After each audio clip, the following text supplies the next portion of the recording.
Okay, so hi everyone, very good evening all of you. Welcome to the YouTube live on Unacademy Computer Science.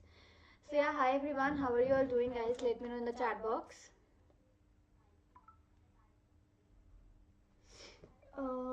Just a second. Yeah, so how are you guys doing?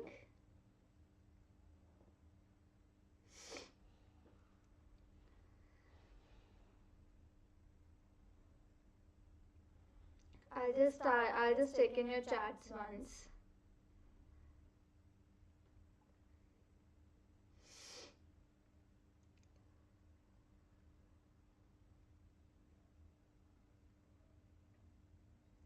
Yeah, so everyone, let me know how are you doing everyone? How are you all guys, and how is everything going at your end?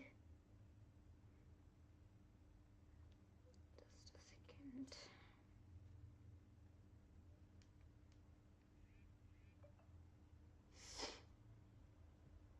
Okay. Um. Okay. Is there any echo, guys? Is there any echo? Let me know.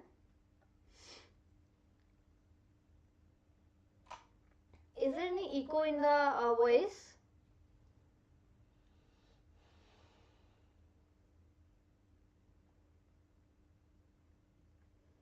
Okay. How come this echo came? Fine. Just a second. Just hold a minute.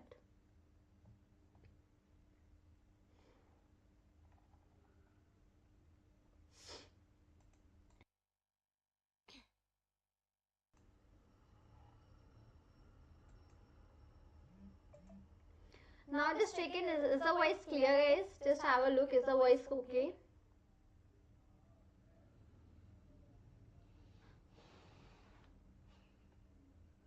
Just check it, everyone. Is the voice okay now?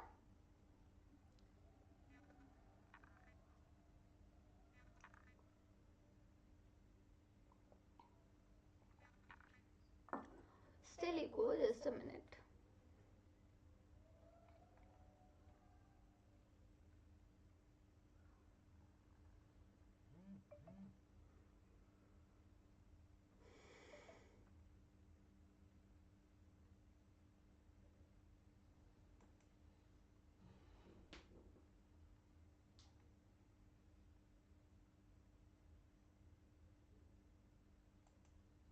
Okay, let's start. Let's start. Maybe in a while it will be okay, right?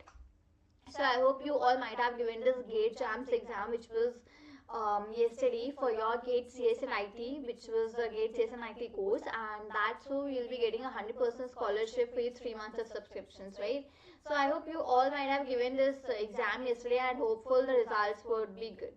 So here we go with the Brahmastra Plus batch for GATE 2024, okay, which started in 9th of November. If you still want, you can go ahead with the courses. So language for that is Hindi plus English. It was for CSE students, right? And it all started with the orientation and the strategy sessions. So these courses which you are getting, this is completely live and recorded, both of those, right? So if you just want to enroll into the courses, you can just contact out 8585858585. Right, you can surely contact this number and you can just go ahead with the same. Very good evening, Shazai. Very good evening. Just guys, let me know, is my voice okay? Is my voice okay? Are you people able to listen me out clearly and the things like that? Just let me know, everyone. Okay, Chetna Pandey, ma'am, is the class enough for the program part in DSE? Yes, Chetna. This class today, which we'll be doing, that is more than enough for your GATE, DS and AI 2024. Shazib, I'm very good. Thank you. Thanks a lot for asking. Hope you are also doing good. So here you have this exclusive batch for DS and AI GATE 2024. Right, so right now the offer price which is going is 9,999. Right, you can still enroll into the batches. So right now the course price, which exactly the course price is, it is 16,999, around 17,000. But if you are going to use in my code, which is SHA 10, you will be getting a discount over the same, and you will be getting the course at 9,999. Right, so if you just want to avail this offer price, you can just use in my code SHA10, and with that code you are gonna get the discount also for your GATE, DS and AI GATE 2024 courses, right?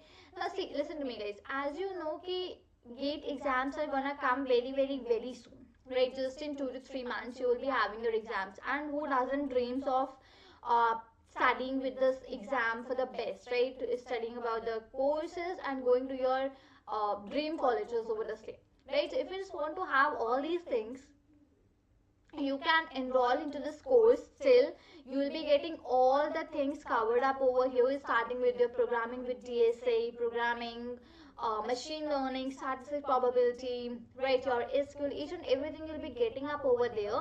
And talking about the prices, you will just get this course at 9,999 if you're going to use my code SHA10.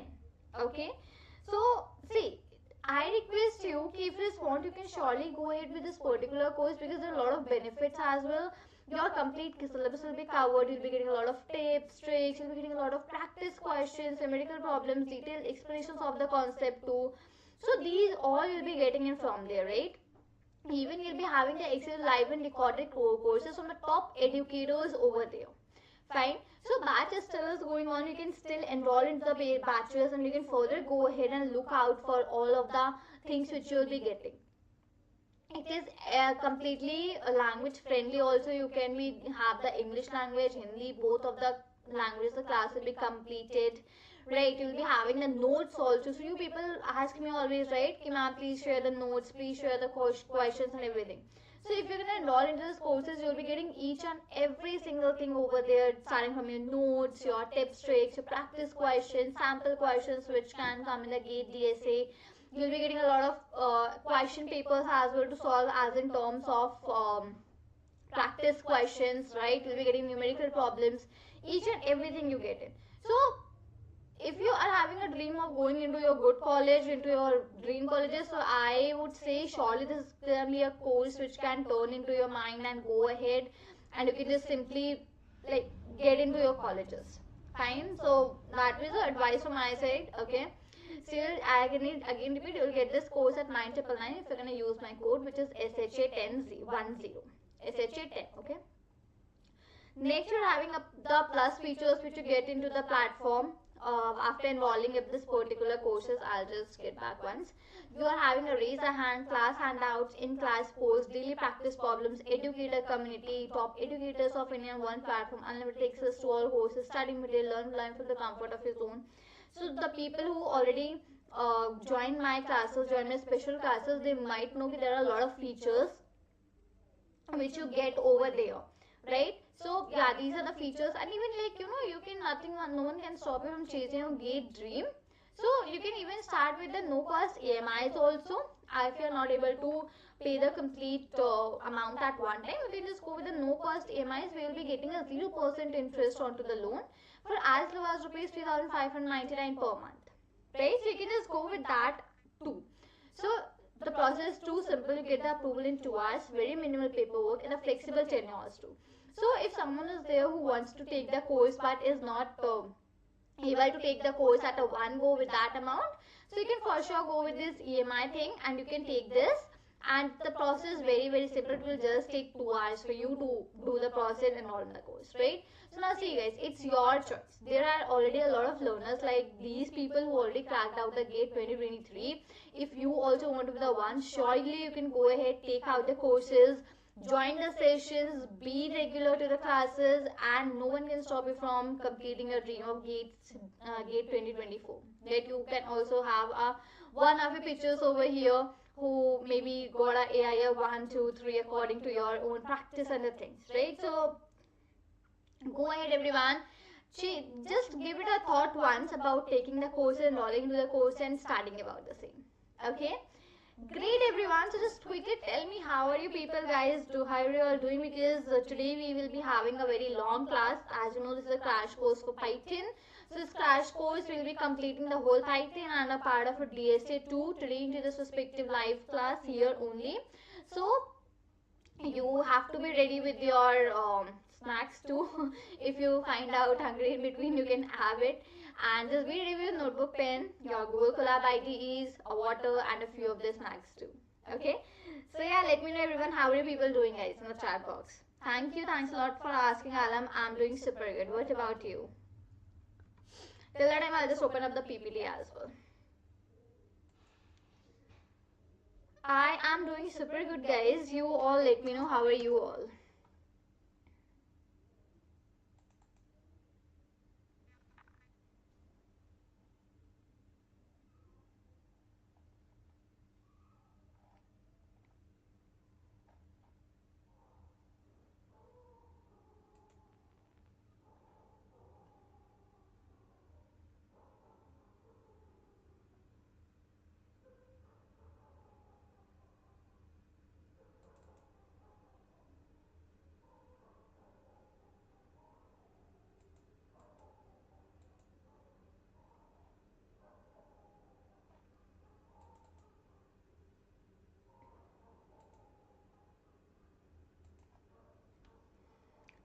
Okay. Okay Krish Hindi में पढ़ा है. Okay sure Krish, I try कि मैं हिंदी में बोलूँ. I am not that very good, but ठीक है, because the flow is कि इंग्लिश में बोलते चले जाते हैं, बट ओके आई ट्राई कि मैं हिंदी में भी चीज़ों को कवर अप करूँ. Okay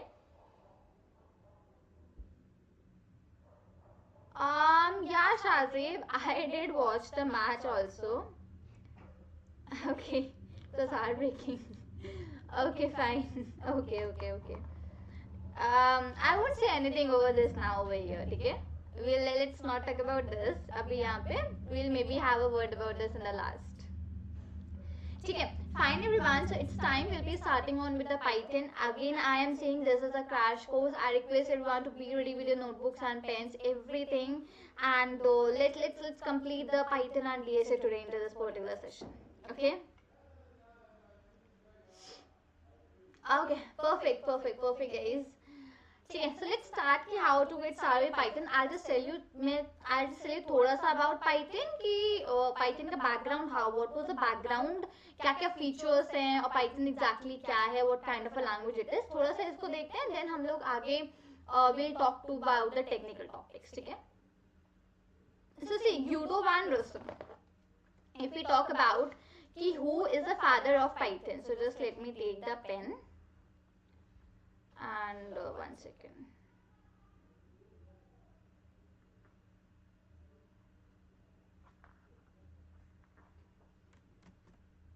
Okay, 1 minute. Okay, let's talk about who is the father of Python. Okay, so see, Udo van Rossum. Udo van Rossum is a person जो कि हमारे Python के father means he is a person जिसने कि Python को develop किया. He introduced Python to us. Udo van Rossum. Okay, remember this name. And he was born on 31 January. He's a Dutch programmer जो कि Python के creator हैं. And yeah, he's a creator of Python. Nothing apart from this. So Python कब invent हुई? Late 1980s में सबसे पहले Python को invent किया गया था, late 1980s में. ठीक है, फिर Python हम लोग को available हुई मार्केट में from 1999. 1999 से Python को पढ़ना स्टार्ट किया था और 2000 में Python का 2.0 वर्जन रिलीज हुआ था और अभी तक से 2.13 समथिंग इज गोइंग ऑन अभी के लिए. ठीक है, सो this is the method about this Python thing कि स्टार्टेड 1980 इज अवेलेबल 1991 और 2000 में इसका रिलीज हुआ था. ठीक है, Ashish, I want to join the course. Okay, Ashish, if you want to join the course ना, you can go to the description box यहाँ पे, and in the description you'll get the link for joining the DSAI course from my link, where you'll get a off also. Okay, you can just check out the description, and I don't think so team has pinned up the thing. No, team hasn't pinned. You can just check out the description. You'll get the link over there for joining the course. Okay. So this was, let's see, what are the features of Python? First is कि it is very simple and easy to learn. ठीक है, अभी तक we all have learned Python, लोग ने सबने सीखा भी और हम लोग जानते हैं Python बहुत आसान है उसको पढ़ना, क्योंकि बहुत सिंपल सिंटेक्स है, प्रोग्राम बहुत आसानी से लिख सकते हो. प्लेटफॉर्म इंडिपेंडेंट, तुम किसी भी प्लेटफॉर्म पे यूज कर सकते हो, तुम ऑनलाइन यूज करना चाहो, तुम ऑफलाइन यूज करना चाहो, इवन हमारे में जो कमांड प्रॉम्प्ट पावरशेल होते हैं अगर तुम उसमें यूज करना चाहो Python को, you can use Python in any of the platforms. Okay. Yeah, it is a case sensitive language, that we all know case sensitive, because if you have taken a variable जिसका नाम AB है small में, अगर तुम उसको capital में AB लिखोगे desired में, वो तुमको एरर शो कर देगा, right. It is a case sensitive language. Next, it is a interpreted language. ये एक इंटरप्रेटेड लैंग्वेज है. Absolutely this doesn't need a compiler, को कंपाइलर की जरूरत नहीं होती है. ठीक है, कंसाइज कोड बहुत छोटे, अगर तुमने पता है लाइक अगर if you have learned about C++, जावा पहले तुमने सीखा होगा, तो जावा में अगर तुमको ना एक लाइक सिंपली प्रिंट स्टेटमेंट को प्रिंट करना होता है, तुमको 4 से 5 लाइंस यूज होती हैं, सेम C++ में, सेम पाइथन में भी, राइट। बट अगर if you have to same C++, Java सब में तुम्हें 4 से 5 लाइनें चाहिए होती हैं हेलो को प्रिंट करने में। बट पाइथन में क्या होता है, you just use one single line, right print और ब्रैकेट में हेलो, दैट इज इट। सो बहुत छोटे छोटे कोड्स होते हैं पाइथन में। This is the best feature जो मुझे सबसे अच्छा लगता है पाइथन का, for the concise code. Okay, next is free and open source. ये एक फ्री और ओपन सोर्स लैंग्वेज है, तुम इसको you can go to the official website, वहां से भी तुमको बहुत सारा कंटेंट मिल सकता है कंप्लीट पाइथन को। तुमको पाइथन यूज करने के लिए you don't have to buy it, directly तो अपने लैपटॉप पे उसको इंस्टॉल करके you can start using that, right. So that is the other feature जो कि है you have in the Python. Just let me check where is the echo coming. Okay, yes, echo is there. Just give me a minute. ठीक है, I hope तुम लोग यार everyone is just clear with the features of this Python programming. Just let me see where is this echo. Why is this coming?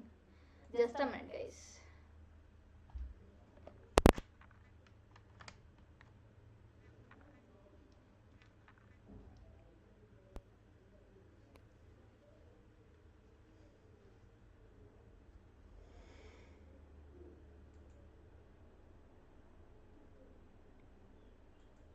Okay, now just confirm, is the voice okay better? Is the voice better than before, guys? पहले से ठीक है?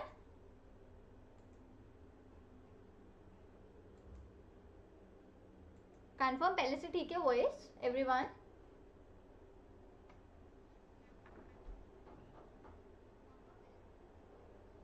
Yeah, it's okay I guess now. ठीक है, fine, ठीक है. These are all the features which we have in the Python programming language. सबसे पहले this is what we had in कि what is exactly Python and what are the features you have in the Python programming language. Okay, I'll just go to the desktop.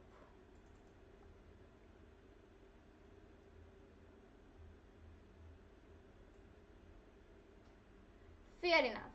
Now after this we will be going ahead with the, just let me open the PPT.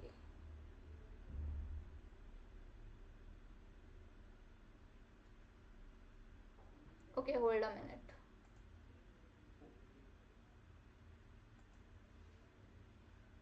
Okay, thank you Yash for the confirmation.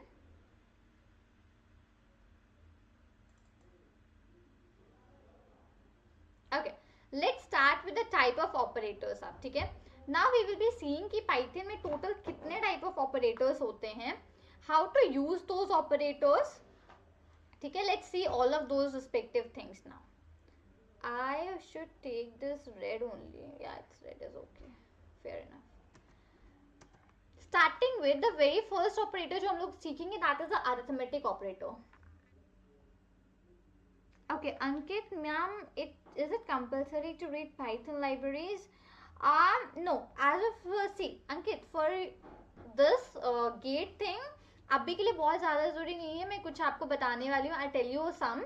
Those are important. But Ankit, if you are talking about in terms of being a Python developer या कुछ इस field में जाने के लिए, so I'll say कि suggest you कि you should have some libraries की knowledge as well in Python.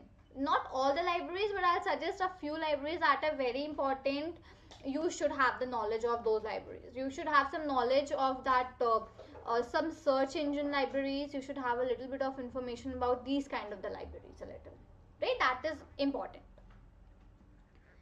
Okay, talking about the arithmetic operators, so starting with, we first have the addition, subtraction, multiplication, division, modulus, quotient, exponent. These are in total 7 type of arithmetic operators which we have in our Python programming language. ठीक है?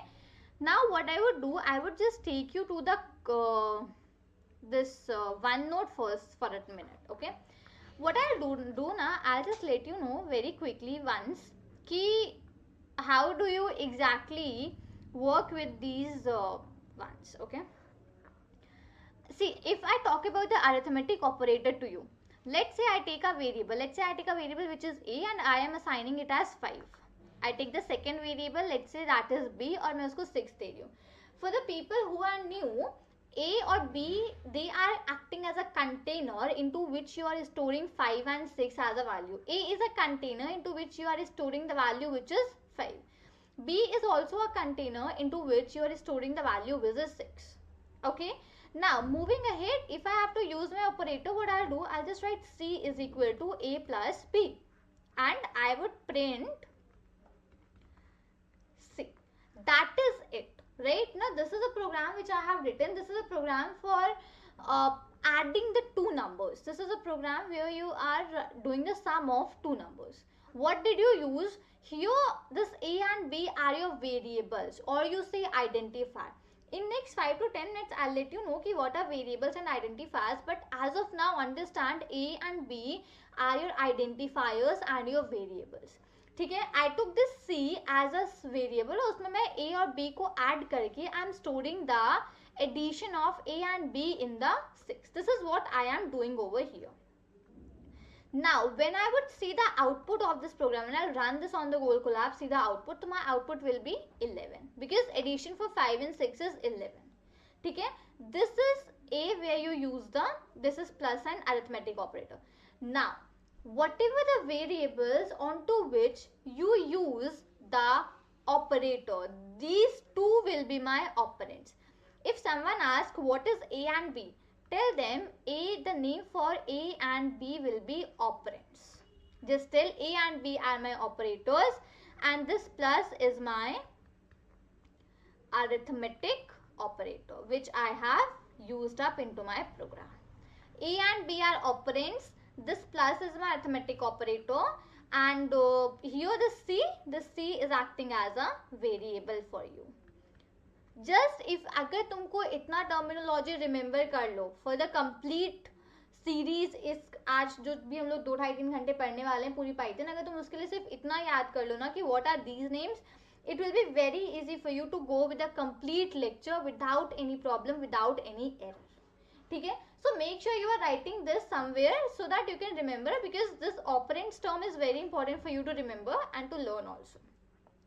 What I'll do, I'll very quickly take you to the Google Colab and we'll very quickly try to write the quick program for adding of two numbers with the help of operator. Till then I'll just check here. Yash, I'm pretty sure roadmap to get career as a business was social skills, because you will know very well you are the youngest data scientist. Okay.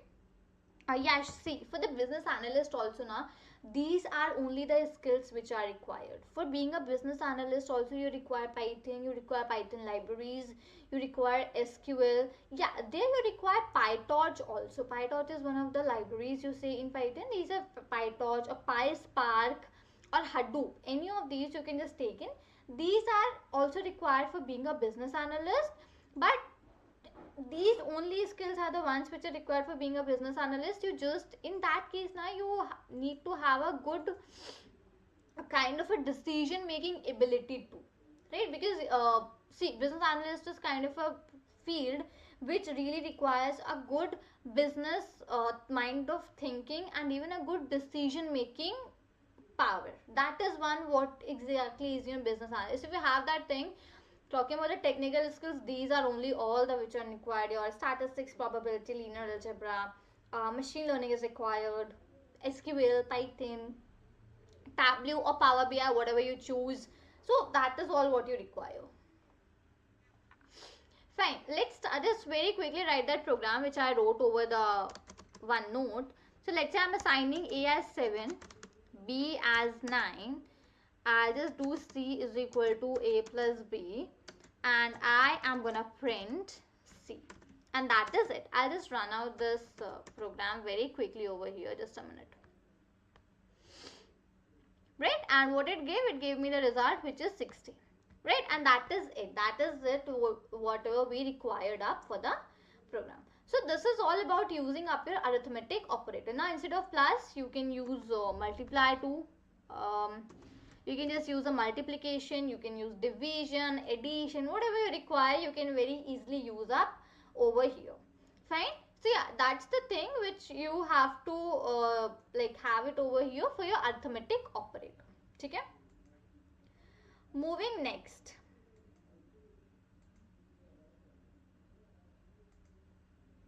One second.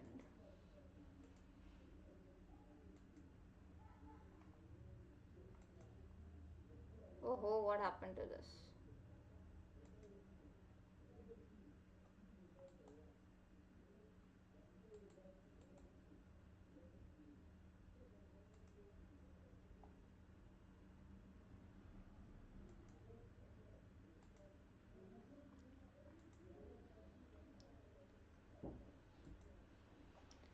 Okay, fine. This is the arithmetic operator.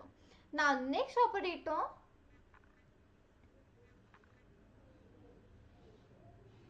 Now, see, next operator which we have onto a line is the assignment operator. Okay, now next operator which we have is our assignment operator. So, for the assignment operator, now what is required over here? For assignment operator, we just require that equal to sign in the between. If you have that equal to sign in between, that is it what you have up over here. Okay, most welcome Yash. So that equal to sign which you have in here between for your operator, this plus equal to, minus equal to, multiply equal to, divide equal to, percent equal to, power equal to, this is just your assignment operator. So whenever you have to assign a value, you there use the better assignment operator, right? So here you are using up this plus sign. Okay, one second.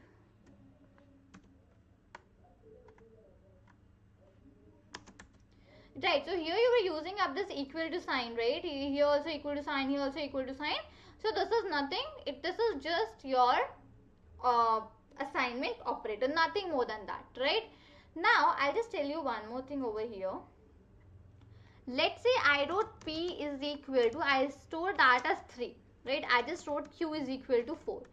And I would just write R, not R, I'll just take it in a manner, P plus equal to 1. And I would print P. So if you have attended my previous live class, now you might know what I am doing. But if you don't know, I'll just tell you this P, right? This P is equal to 3. Then we wrote P plus equal to 1. This means I am writing P is equal to P plus 1. I'll just put a hash. This line means I am writing P is equal to P plus 1. This is a short form which we use for writing up anything like that. Right? It's just a short form. So whenever you have to run, you just run this and you'll get the output here as 4. This is just a short form for P is equal to P plus 1.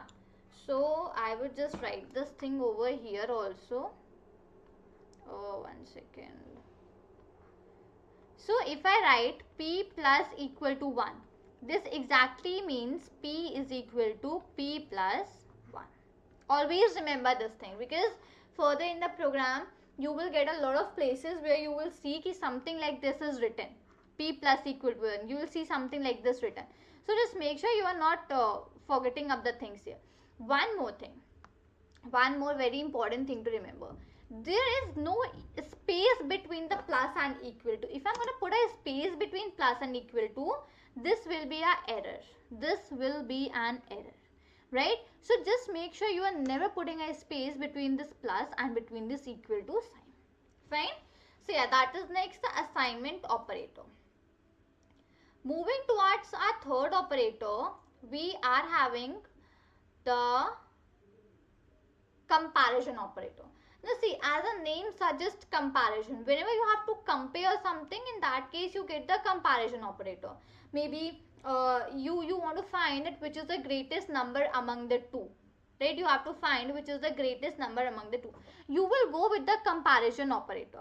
You know, might be when you were into your younger classes, so you might have maybe sometimes got a problem with this particular thing. I'll show you what. There are these less than and greater than signs, right? You might have been confused with the less than equal to sign. Rather, I was when I was into my school. One second. Okay, so let's very quickly try to see how we will be writing up a quick program for comparing out which is the greatest number. Okay, Shazib, I'll tell you this only. Okay, I'll just tell you here in this part only. I'll just tell you how to do that.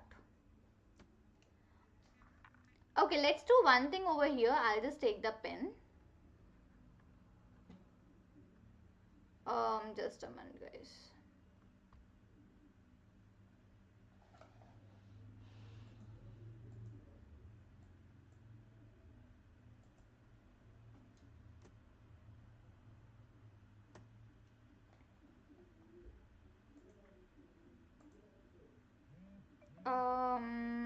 This pen. Fine. Let's very quickly try to write in how we'll be doing up those all the stuff. So see, whenever I come up with the comparison operators, okay, there is you have to apply the conditions. And for applying the conditions in Python, you use the if-else condition. Okay, whenever you have to apply a condition in the Python programming language, you use the if-else condition. So what you will do, you will write if, and inside this you will write a condition. You will write a condition. Then you have to put this colon. After that, you will write in your print statement.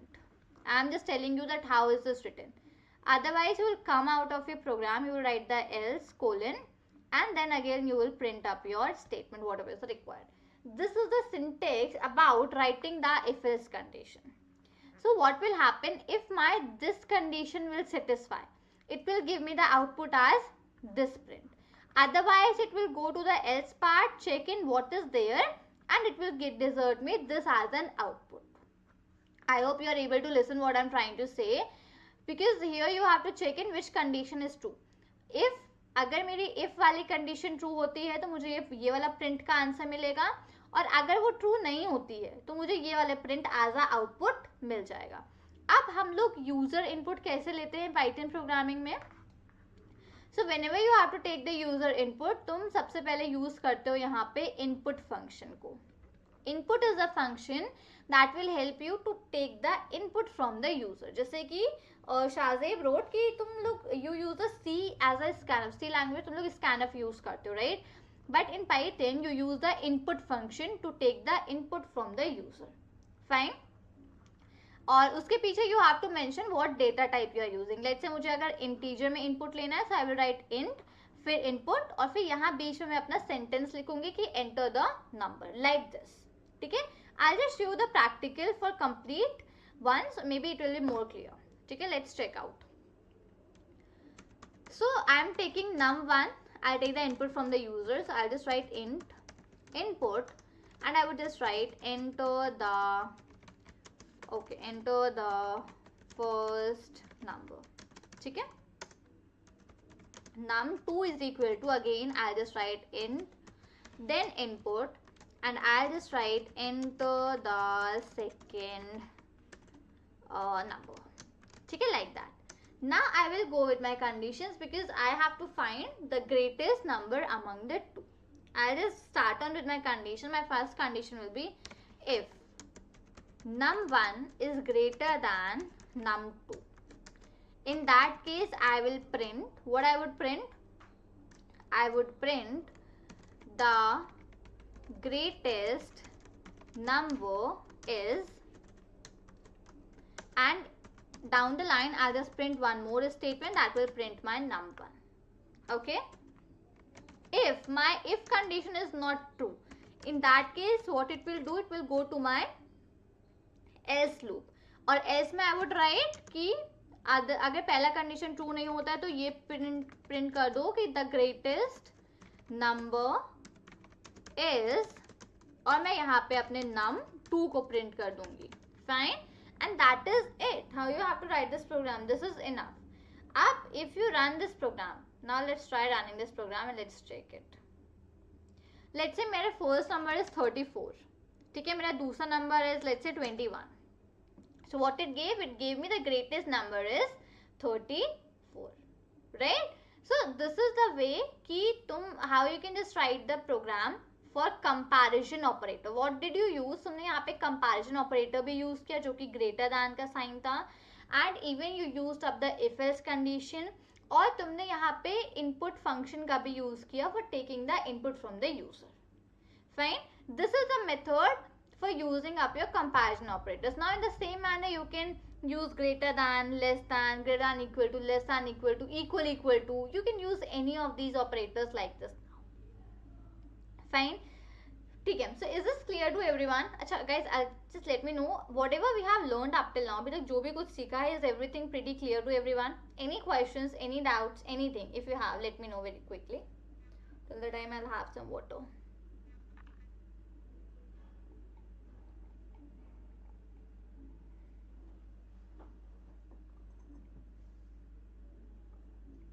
Just quickly confirm any doubts, any questions, guys. Shall proceed in.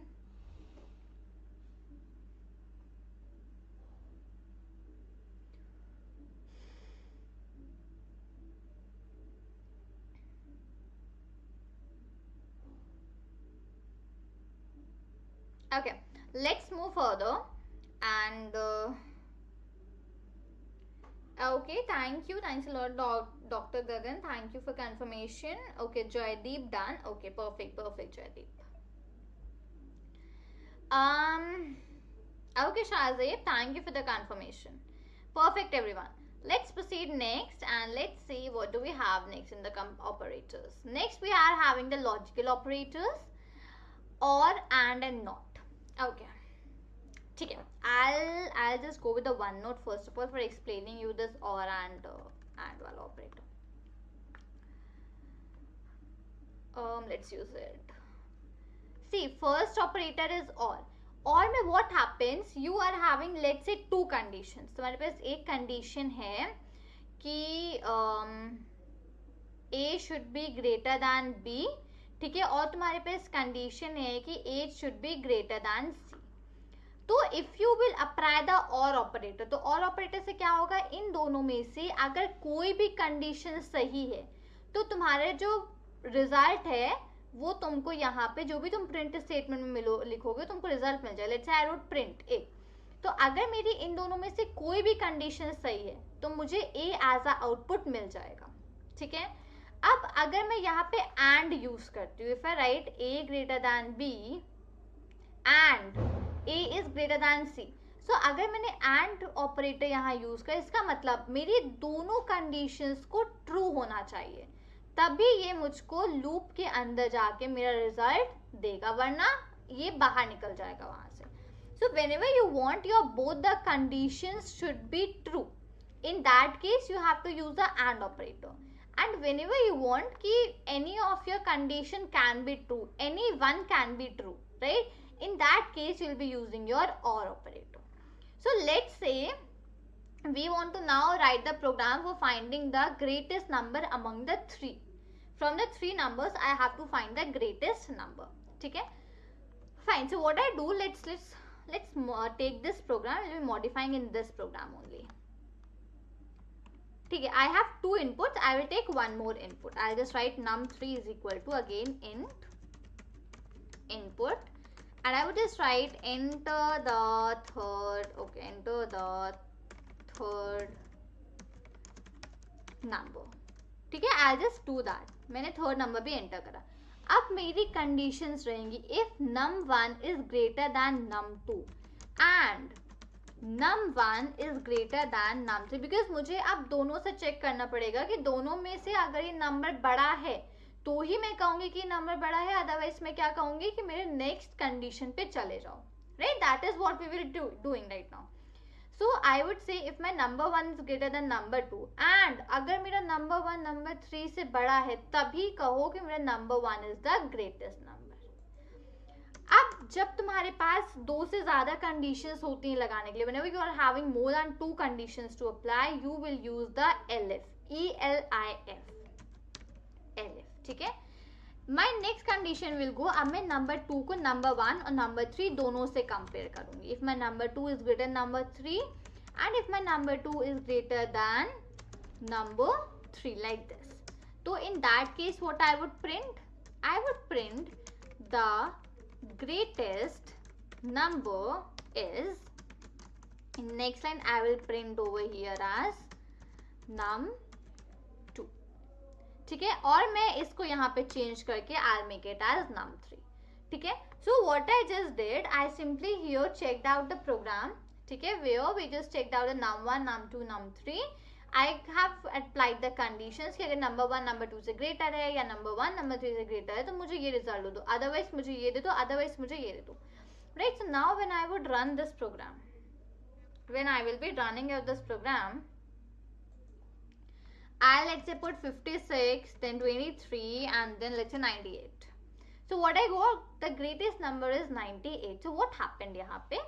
Here it checked out both of the conditions. Number 1 is greater than number 2. ये वाला condition तो सही था, but ये मेरा ये वाला condition नहीं सही था, जिसमें हमने चेक किया था क्या number 1 number 3 से बड़ा है, क्योंकि ऐसा नहीं है. In that case इसने क्या किया, ये मेरे second condition पे गया. सेकेंड कंडीशन में मेरा जो नंबर 2 है वो नंबर 1 से बड़ा नहीं है, तो यहीं पे इसने कंडीशन को छोड़ करके it resulted me this output कि this particular number is the greatest which is 98, right. This is how आप यहाँ पे आपने क्या क्या यूज किया, आपने इनपुट से यूजर से इनपुट भी लिया, आपने कंपैरिजन ऑपरेटर को भी यूज किया, you use the logical operator also, you have used up the if else condition also. So this is how in one program you sum up all the things. See, this is why operators are important. I was telling you ना कि जब तुम इस programme को लिखने जाओगे, there you will get a lot of things जिनको मिला करके you will create one program. So see, तुमने इसे बहुत सारे concepts को you combined up and you made one single program. ठीक है? So this is all about using up your logical operators. ठीक है? Next is your identity operator. ना सी, आइडेंटिटी ऑपरेटर और मेंबरशिप ऑपरेटर, ये दो ऐसे ऑपरेटर्स है ना जहां पे you get to check if, मतलब मैंने अपने एक वेरिएबल में कुछ स्टोर किया तो मैं चेक कर सकती हूँ क्या मेरे सेकंड वेरिएबल में भी वही है कि नहीं है. This is what membership and identity. So identity operators मेरे इज और इज नॉट होते हैं, मेंबरशिप ऑपरेटर्स मेरे यहाँ पे होते हैं in and not in. ठीक है, these are the two operators which we have up over here, right? X is y, x is not y. So let's say I took value, मैंने x की जो ली थी वो 5 ली है, ठीक है, और y में मैंने 10 ली है. फिर I am checking x is y, I am just trying to checking क्या x और y में वैल्यू सेम है कि नहीं. That is what you do in the identity operator. Or same thing you do in the membership operator. See, these operators are not that very important as of now, but the operators which we learned in the starting, arithmetic, comparison, logical, and assignment, these four are the very important operators for you to learn and to go ahead with. So in operators के साथ we did a lot of concepts. हमने if else भी सीख लिया, हमने user का input लेना भी सीखा, हमने इन चारों ऑपरेटर्स को हाउ टू यूज देम वो भी सीखा, वेरिएबल्स, आइडेंटिफायर्स, इनके बारे में भी हमने थोड़ा बहुत सीखा. So are we clear with complete operators topic? Are we clear with this guys? Do you have any queries related to the same? Any questions about the arithmetic or any kind of operator?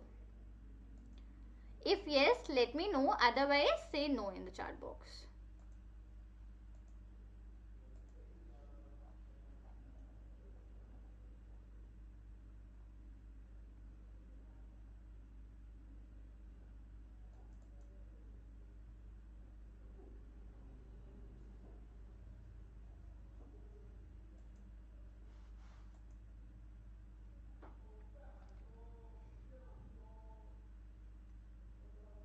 Okay, ma'am, fan of your teaching, so simple, so elegant, understanding like a wow. Okay, thank you so much, Om. Thank you so much for this compliment. Right now, the trend is so much going on. You just use that out. Nice, very nice. Okay, let's proceed in, guys, and next we will be learning about the keywords and identifiers. Okay, let's see ki what are keywords, what are identifiers, how to work with keywords and identifiers. ठीक है? See, I would tell you about Python. Python में total आपके 33 keywords होते हैं. ठीक है? Shaji ma'am, if else statement के बाद प्रिंट स्टेटमेंट में व्हाइट स्पेस कंपलसरी है? No. one second. If you are talking about 1 second, Shazib. See, Shazib, अगर if you are talking about this space, जो कि ये स्पेस है, तो यस ये वाला स्पेस कंपलसरी है, क्योंकि जब भी तुम ये कोलन लगाओगे ना, so it will automatically give this space. So this is a syntax. Understand, this is your syntax kind of a thing. Okay, so yeah, this is important. But if you're talking about these spaces which I have given, no, these are not important, but these starting spaces are very very very important. If you will not apply, अगर तुम इनको apply नहीं करोगे ना, अगर देखो, अगर मैं क्या करती हूँ, मैं इसको ऐसे पीछे ले जाती हूँ, ठीक है. अब अगर मैं प्रोग्राम को रन करूँगा, मुझे एरर मिल जाएगा, सी इंडेंटेशन एरर. तो ये मेरे लिए बहुत इंपॉर्टेंट है, ये स्टार्टिंग के स्पेस, ये ऑटोमेटिकली तुमको मिल जाएगा whenever you use if else condition.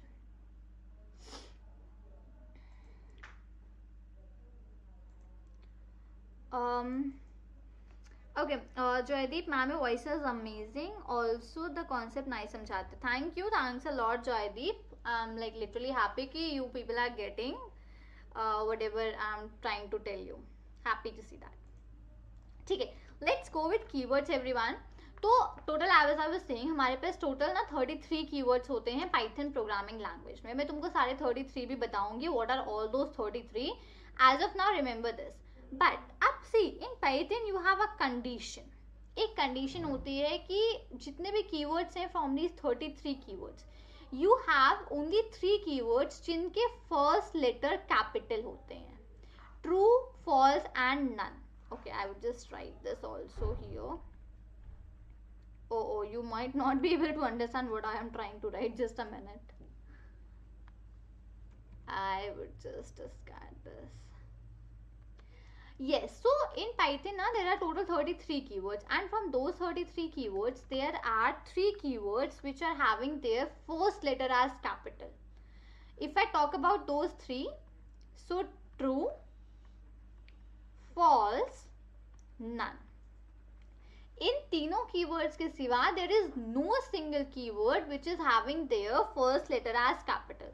इनके सिवा कोई भी ऐसा कीवर्ड नहीं है जिनका पहला लेटर कैपिटल होगा. इसके सिवा जितने भी सारे कीवर्ड्स है ना, every keyword is in the small alphabets only. So this can be a very tricky kind of a thing for you to understand कि T, F और N, true, false, none, सिर्फ इनका पहला लेटर कैपिटल होता है, उसके सिवा किसी का नहीं होता है. I'll show you also. See here, यहाँ पे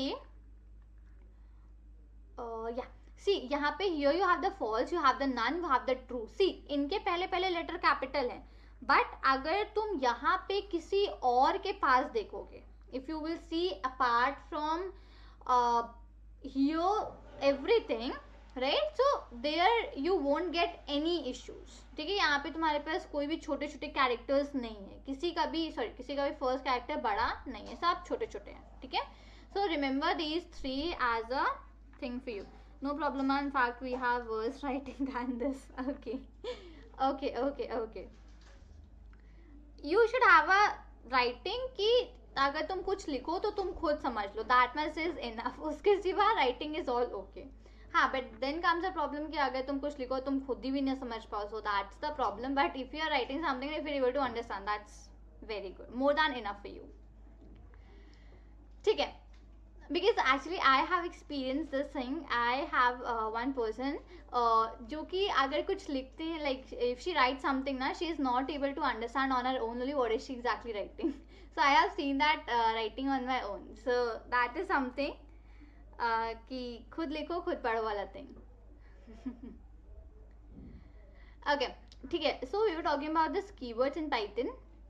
Now just try to remember all these keywords, because आगे I am going to tell you a rule जो कि is very important for you to understand that rule. ठीक है, हाँ, examiner should also be able to understand. Absolutely right. ठीक है, अब जैसे कि you remember I told you about if. ठीक है, मैंने बताया था कि if else कंडीशन हम यूज करते हैं. ये you will get this if over here, else भी कहीं ना कहीं होगा ही. हाँ, this is the else. मैंने अभी elif भी बताया कि we use these all. हम लोग और ऑपरेटर यूज करते हैं, राइट, एंड भी होगा कहीं ना कहीं. We are using and operator also, right. So अभी मैंने इन ऑपरेटर के बारे में भी तुमको बताया था, that is membership and everything, right. Hi Raghavendra, welcome to the live session. So you have all of these operators with you.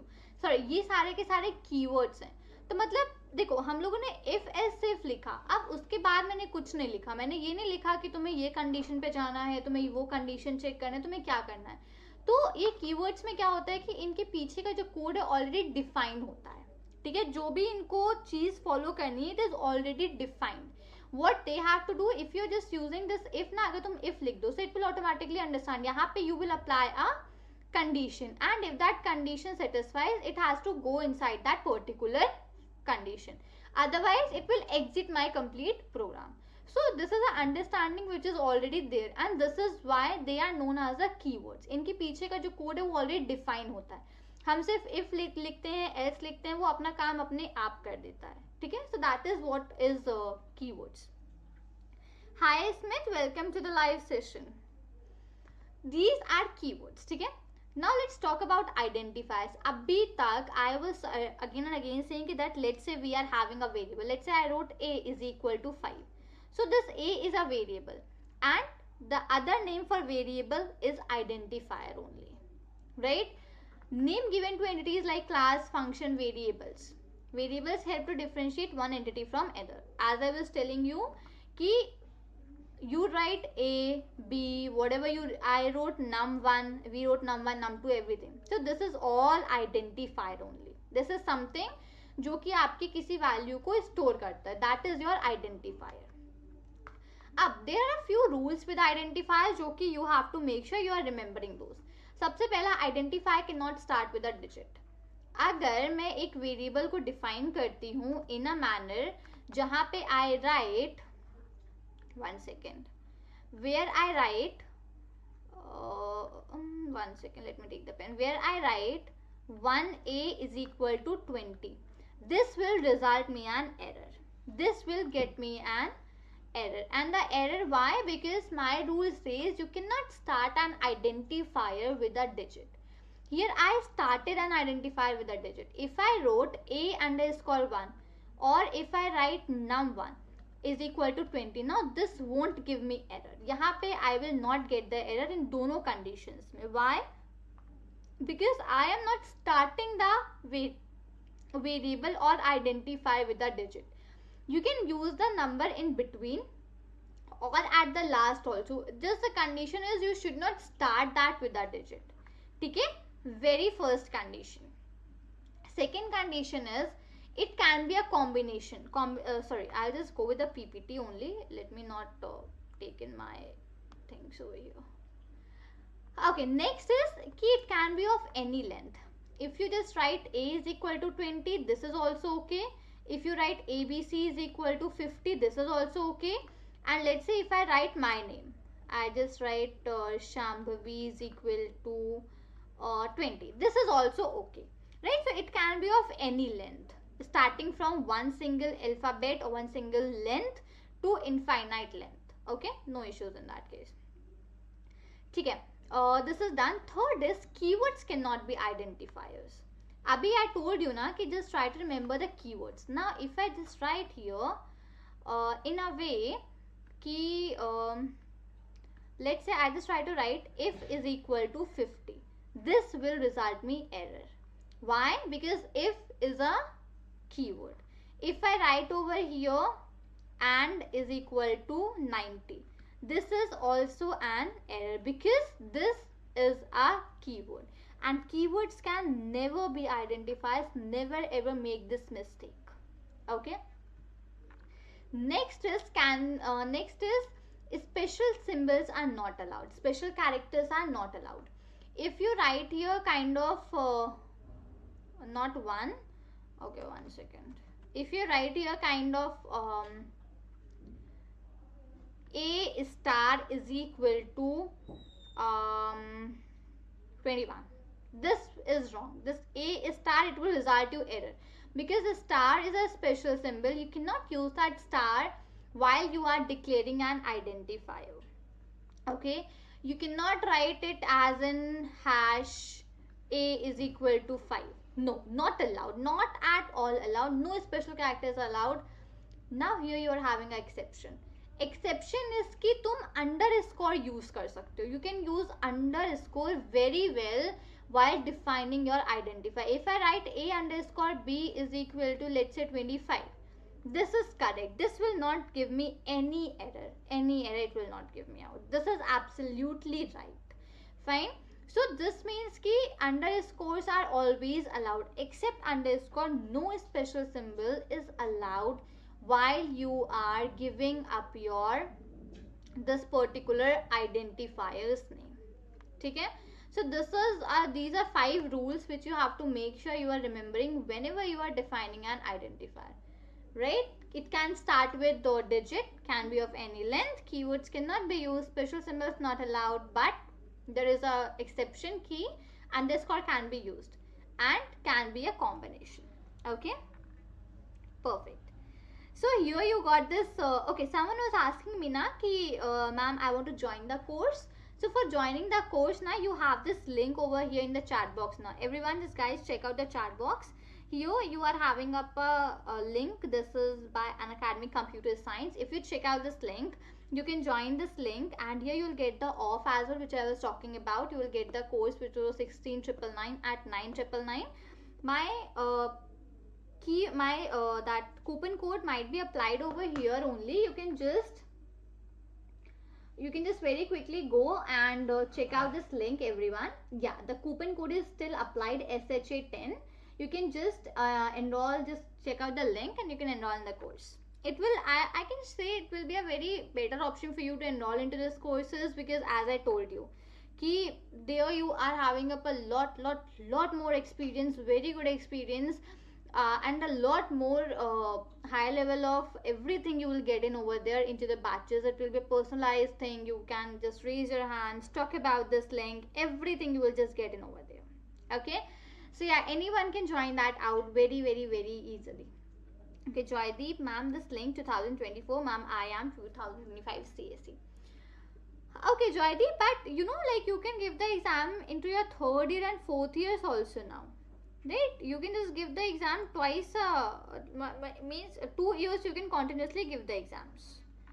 So if you are into your 3rd year in 2024, you can give the exam. Into your 4th year, you can give the exam in 2025. Okay? And for rest also, whosoever want to join the batches, here you get the link. Okay? Perfect. So see, keywords, identifiers done, right? You are pretty clear about the keywords and the identifiers now. Now we will come on to the next topic, and I'll tell you what's the next topic now. Perfect.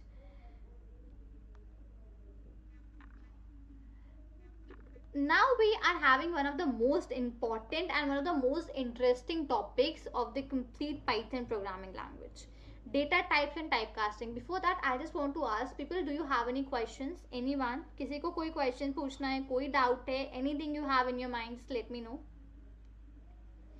Because from here it starts with the concepts. अभी तक हम लोग basics को ही cover up कर रहे थे, operators ये सब चीजें, but from here it will start on with your concepts.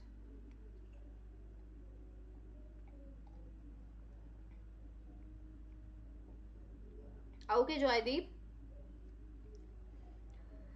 Guys, I want everyone कि आप सब लोग chat में active हो, so that it makes me also feel very good and you too might enjoy the session.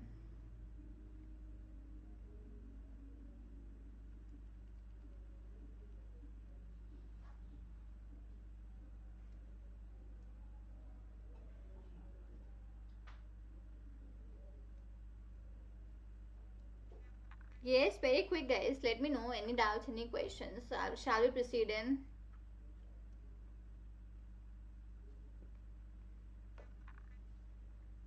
See, if you won't be active now, this way you will sleep in the session then.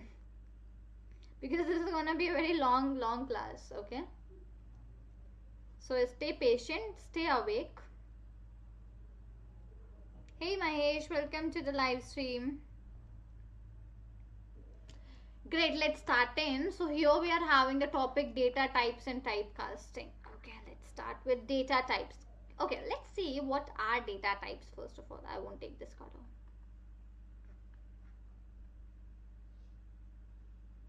Okay, reddish color is okay. Okay, let's start with what are data types, okay? So now see, understand ki what exactly are data types. Okay, see, data types are something ki what kind of a data you are having. Till now what we were doing, अभी तक हम लोग क्या कर रहे थे, हम लोग सिंपल सा लिख रहे थे कि लेट्स से मैंने a लिया और a में मैंने 10 वैल्यू को स्टोर कर दिया. ठीक है, अभी तक हम लोग सिर्फ ये कर रहे थे.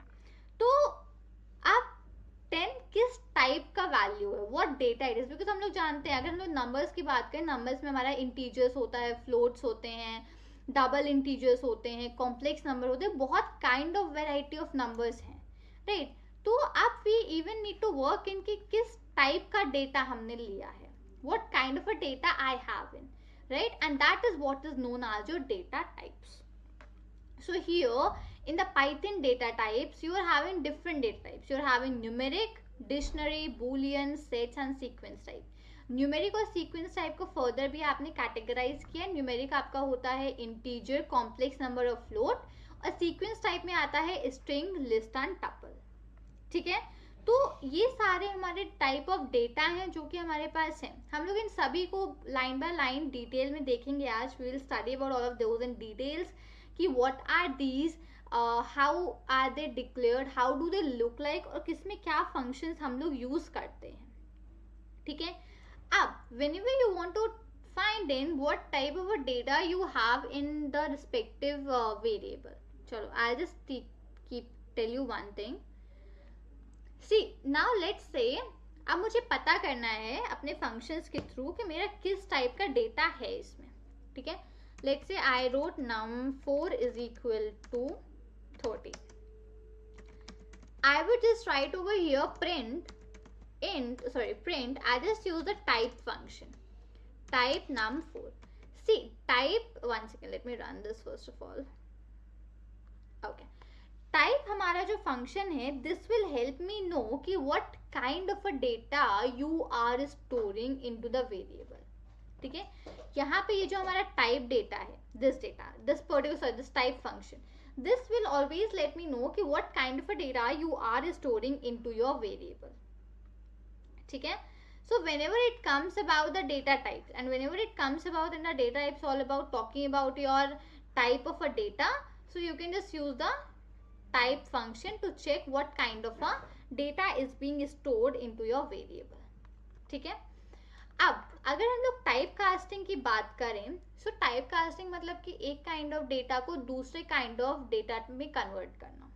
मतलब कि अगर एक तरीके का डेटा दूसरे तरीके के डेटा में कन्वर्ट होने लगे, मतलब इंटीजर जैसे है, तो इंटीजर को अगर हम स्ट्रिंग में कन्वर्ट कर दें, या स्ट्रिंग्स है हमारे पास, स्ट्रिंग मतलब कि characters, alphabets ABCD kind of that. ठीक है, तो अगर मुझे स्ट्रिंग्स को इंटीजर्स में कन्वर्ट करना है तो हाउ विल आई डू, या इंटीजर को लेट्स से फ्लोट मतलब डेसिमल में कन्वर्ट करना है, तो ये सब चीजें कैसे होती हैं. तो this is all about the type casting. So whenever you talk about converting one data type to other, whenever you talk about converting one data type to other, that is your typecasting. Okay, hi Mohammed Sirajuddin, welcome to the live session. So there are two types of typecasting, दो तरीके की होती हैं, implicit और explicit. I'll explain you कि implicit क्या होती है and even explicit क्या होती है. I'll just explain you. Talking about implicit type conversion, ठीक है, इस type of conversion में excuse me, what happens in implicit type conversion, whenever you are converting one data type into the other and you are not converted it manually, ये automatically convert हो जाता है. जब भी एक data type दूसरे data type में automatically convert हो जाता है, उसको हम लोग कहते हैं implicit type conversion, right? This is what is required. So here we are having up a chart from the lower rank, it goes till the higher rank. This is a chart which we have lower to the higher. So starting with the lower rank, यहाँ पे आपका आता है char, short, int, integer, unsigned long int, float, double, long double. These kinds of things you get in over here. ठीक है, अब I would write a program. ठीक है, मैं एक program, I'll just try to write a program over here, and with that program I'll explain you about the implicit type conversion. ठीक है. Okay, Aditya, this is a simple thing, we can say this. So why we type more in the program. Okay, see Aditya, if I let's say there will come a confusion with when you have the array, when you have the linked list, when you have the list, because सबको आप large bracket में store करते हो, right? अब ये किस तरीके का डेटा है, how will you just see and let it know? Let's say मैंने लार्ज ब्रैकेट्स में कुछ वैल्यूज को स्टोर कर दिया. अब वो क्या है, वो एरे है, वो इंटीजर्स सॉरी एरे है कि लिस्ट है कि लिंक्ड लिस्ट है, how will you get to know? ठीक है, दैट इज वेयर कि आप ये टाइप फंक्शन को यूज करके उसको चेक करते हो. ठीक है, that is where you just use this out. Okay, let's see a program for the implicit type conversion. Okay. Okay, let's take A over here. Hi Sony, welcome to the live session. Hope you are doing good. Let's say we take a A and I am storing over here, let's say 12. ठीक है, B is equal to 20.6. So A मेरा integer है, B is a float value, right? A is a integer, B is a float value.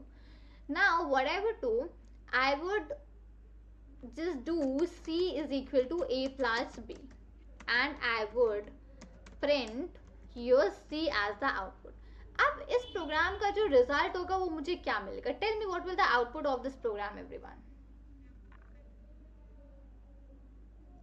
Yes, tell me everyone, what will be the output of this program? Yeah, sure, Adit, just allow me a few minutes. I'll write the program. I'll write the example program. Okay, just allow me a few minutes. Tell me इस programme का output क्या होगा? Error. Okay, Joydeep, error. Okay, ठीक है. What about rest of you guys?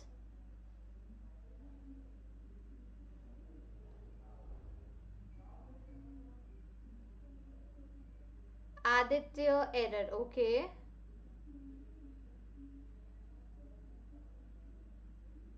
What about the rest, everyone? Float and int type. Okay. ठीक है. See, in Python, this is not the condition. In Python, this is not a condition. अगर आपको float और integer को साथ में add करना है, आप ऐड कर सकते हो Python में. Okay, if you are having a condition कि you want to add float and integer both in Python programming, you are allowed to do so. अगर मैं इस प्रोग्राम को रन करती हूँ ना, what I got the addition of A and B, which is 32.6. So unlike other programming languages, this is not a condition. Okay, unlike other programming languages, यहाँ पे ये condition नहीं होता है, सिंपली आपको आउटपुट मिलेगा. बट अब यहाँ पे जो बात आती है कि क्या मैंने कहा कि मुझे फाइनल आउटपुट फ्लोट में चाहिए? मैंने तो नहीं कहा, क्योंकि यहाँ पे दो डेटा टाइप प्रेजेंट है, एक इंटीजर है, एक फ्लोट है. अब जब मैंने ये मेंशन ही नहीं किया कि जो फाइनल आउटपुट है वो मुझे डेसिमल में या वो मुझे फ्लोट में चाहिए, तो मुझे फाइनल रिजल्ट डेसिमल वैल्यू में क्यों मिल रहा है, मुझे इंटीजर में फाइनल आउटपुट क्यों नहीं मिला? Now that is what the condition comes है, that is what is the question जो कि यहाँ पे आता है. अब ये जगह है जहाँ पे आपका implicit type conversion is helping you out. I'll show you how. मैंने आपको यहाँ पे एक चार्ट दिखाया था, this chart. Remember I showed you this chart over here. इस चार्ट के अकॉर्डिंग जिस भी डेटा टाइप का हायर पोजीशन होगा, whatever will be the data type having a high position, आपका जो फाइनल आउटपुट है वो उसी डेटा टाइप में कन्वर्ट होके आएगा. I'll just zoom this क्योंकि आप इसको देखा, and even I would use the pen also. Once a minute. यहाँ पे in my program what I use, मैंने इंटीजर को यूज किया था, इंटीजर यहाँ पे है, और मैंने फ्लोट को यूज किया था. लोअर टू हायर, ऊपर से नीचे की तरफ बढ़ रहा है, तो बताइए विच इज हैविंग की फ्लोट इज, मेरा फाइनल आउटपुट फ्लोट में आना चाहिए कि इंटीजर में? अकॉर्डिंग टू माई चार्ट, मेरे चार्ट के अकॉर्डिंग मेरा जो फाइनल रिजल्ट है that should get me the output in the float, and that is it what it is doing, it is giving me the final output float में, क्योंकि float की rank ज्यादा बड़ी है. The rank for the float is higher than the integer number, than the integer. ठीक है, So that is what it comes up over here. Fine. I guess there was any question by Yash. I'm not sure. Yash, I guess there was a question by you. If you can help me out with the question. Did you remove it? I was just coming to your question. Did you remove the question? If yes, then please put that question again. I'll just answer that out for you. ठीक है? That is the reason मुझे यहाँ पे जो final output है, that I am getting in the float instead of integer. अगर इस जिस chart के according ना, if you are using, अगर तुमने यहाँ पे unsigned integer और double number लिया है, अगर तुम उसको लिखते हो as a result, तो उसमें भी you will get the answer in the double. तुमको cash और integer में answer नहीं मिलेगा. ठीक है? So yeah, this is the method and even this is the reason, exact reason, the you can say specific reason कि why you are getting the result in float instead of integers.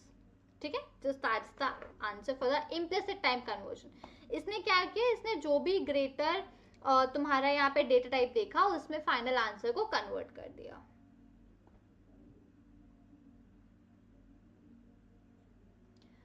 Okay, अब अगर हम लोग बात करें यहाँ पे explicit type conversion की, जस्ट अ सेकेंड एवरीवन. अगर हम लोग बात करें यहाँ पे एक्सप्लिसिट टाइप कन्वर्शन की, तो इसमें क्या होता है? इसमें तुम you convert one data type into other on your own. You have a syntax यहाँ पे. With the help of that syntax, you try to convert one data type to the other data type. ठीक है? This is what you do in the explicit type conversion. So I'll just go over this Google Colab and I'll write a program for the explicit type conversion. अच्छा, I'll tell you one more thing before that. If you put anything in the double inverted quotations, if you put any single thing in the double inverted quotations, let's say ma'am इससे कोई condition दे तो output में आएगा क्या? For example integer value और float. हाँ, सी यश, अगर आप इसमें कोई कंडीशन पुट डाउन करते हो in terms of any kind of condition, so उस कंडीशन को सेटिस्फाई करके जो भी आउटपुट होगा वो आपको मिलेगा. अगर मान लीजिए आपने एक कंडीशन लगाया if this is greater then this, तो आपको आउटपुट इंटीजर में चाहिए, या फिर अगर ये वैल्यू इससे ग्रेटर है तो तुमको आउटपुट डेसिमल में चाहिए. तो उसमें तुम्हारे कंडीशंस विल वर्क आउट और जो भी कंडीशन सेटिस्फाई करेंगी उस डेटा टाइप में तुमको आउटपुट मिल जाएगा. Conditions will work. ओके, अगर सिंपली ऐसे लिखते हो तो in that case it won't work, but if you are writing for the conditions it will surely work out. Pretty fine. I was talking about the strings. Strings एक ऐसा data type है ना जो कि सबसे ज्यादा ट्रिकी और सबसे कॉन्सेप्चुअल डेटा टाइप है आपकी Python programming language. The reason is कि आप स्ट्रिंग्स को डिफाइन करते हो किस तरीके से. I tell you, I just wrote my _str. Let's say मेरा ये एक वेरिएबल है, ठीक है. अब स्ट्रिंग्स को आपको कुछ भी लिखना हो आप डबल इन्वर्टेड कोटेशंस में लिख दो. लेट्स से अगर मैंने यहाँ पे 1 2 3 डबल इन्वर्टेड कोटेशंस में लिख दिया तो ये भी मेरा एज अ स्ट्रिंग ही बोला जाएगा. यहाँ पे ये इंटीजर नहीं मानेंगे, बिल्कुल नहीं माना जाएगा. आप डबल इन्वर्टेड कोटेशंस के अंदर जो भी कुछ लिखते हो वो आपका एज अ स्ट्रिंग कन्वर्ट हो जाए. आप कैरेक्टर लिखो, आप इंटीजर्स लिखो, आप फ्लोट वैल्यू लिखो, आप कुछ भी लिखो, सारा कुछ will convert as a string for you. I show you the example on the Google Colab. Just a minute. I would show you one thing. Let's say I just wrote my _str is equal to,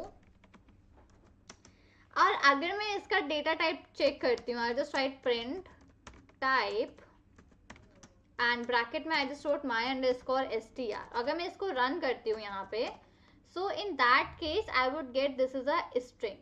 This is a str, not an integer. Okay, this is not an integer, this is a string. So always remember this thing about the strings कि whenever you write anything in the double inverted quotations, that becomes your string. ठीक है? अब हम लोग let's move further. अब हम लोग explicit programming की तरफ चलते हैं. 1 second. Okay, let's try with a very quick program. I would take a variable. Okay, I would just take a variable as let's say 1. Okay. 1 is equal to, I would write here 12. I would write 2 is equal to 23. And I would write C is equal to 1 plus 2. And I would simply print C. Now tell me ki what will be the output of this program. Okay, Aditya, how can I print string? They said, comma, hello, what's going on? Okay, Aditya, just hold on for a minute. After this, I'll let you know how you can print that string. Okay, just wait for a while. I'll just let you know after this.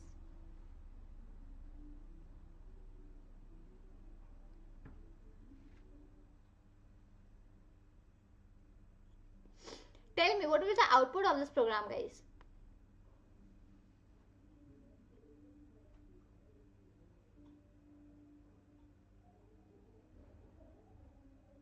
Answer, output for this program, everyone.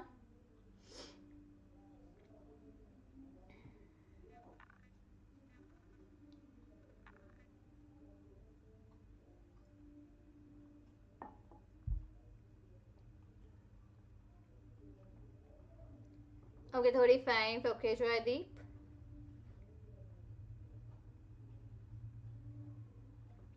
Okay, now see, this will give me error. Why error? Because ये तो आपका integer है. But what I told, right Dheeraj, absolutely right Dheeraj, 2 is your string, and strings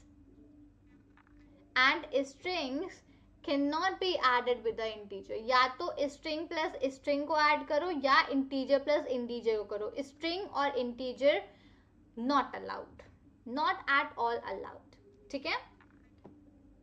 No Adit, no Yash. See, 35 answer नहीं होगा. The reason is क्योंकि आपका 23 क्या है मैंने बताया अभी अगर आप डबल इन्वर्टेड कोटेशंस में किसी भी चीज को लिखते हो, आप नंबर को भी लिखोगे ना, तो भी वो स्ट्रिंग कन्वर्ट हो जाएगी. और एक इंटीजर और एक स्ट्रिंग को आप कभी ऐड नहीं कर सकते हो. या तो इंटीजर ऐड करो या स्ट्रिंग कॉन्कैटिनेट होते हैं.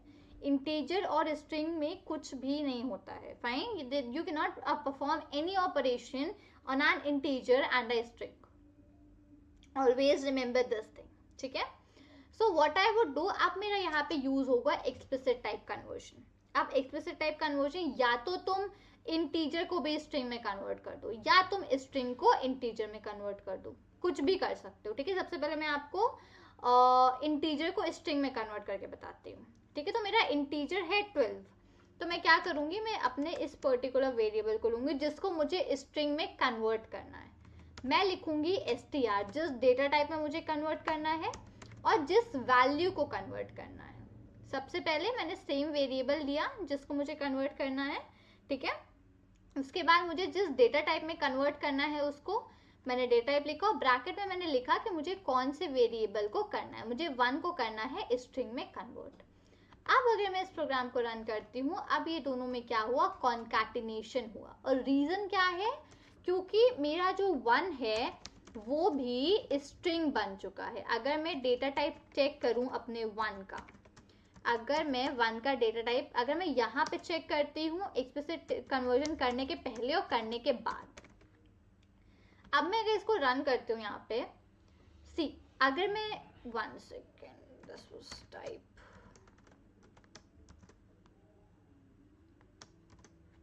Give me a minute.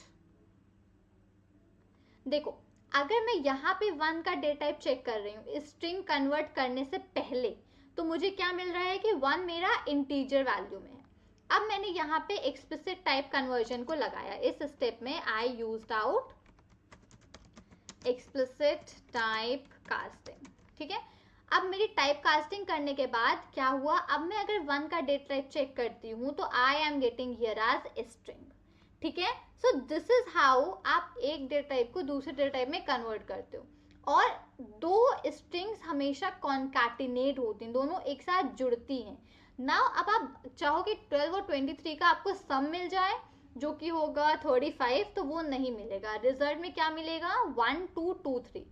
ये 12 और ये 23 दोनों आपस में मिलेंगे and they will give you a result. ठीक है? अब मेरी सेकेंड कंडीशन आती है कि अगर मुझे जो स्ट्रिंग है इसको इंटीजर में कन्वर्ट करना हो। मेरी स्ट्रिंग को अगर मुझे, अभी मैंने क्या किया, मैंने जो मेरा इंटीजर है 12 इसको मैंने स्ट्रिंग में कन्वर्ट कर दिया। अब मेरी जो स्ट्रिंग है 23, अगर मुझे इसको इंटीजर में कन्वर्ट करना हो, so now what I will use, मैं इन तीनों को यहाँ पे कमेंट कर देती हूँ, one like this.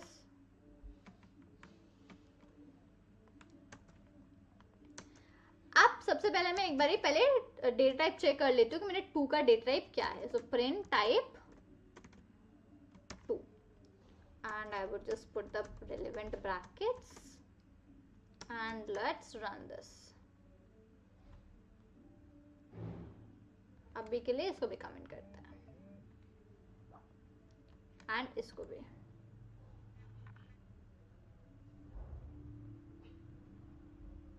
No no no no no yes, value change नहीं होगी, सिर्फ डेटा टाइप चेंज होगा, वैल्यू चेंज नहीं होगी यश। बस इसमें क्या होता है, जो इसमें बैकएंड में काम होगा ना, बैकएंड में क्या हो जाएगा, जो 12 है उसको भी एज अ स्ट्रिंग कंसीडर कर लेंगे, जस्ट दैट, वैल्यू बिल्कुल चेंज नहीं होगी। ये Aditya, array will be covered today, ठीक है। So let's run this over here. अभी मेरा 2 का वेरिएबल, मुझे डेटा टाइप क्या है, ये अभी स्ट्रिंग है, ठीक है, यू ऑल नो दिस।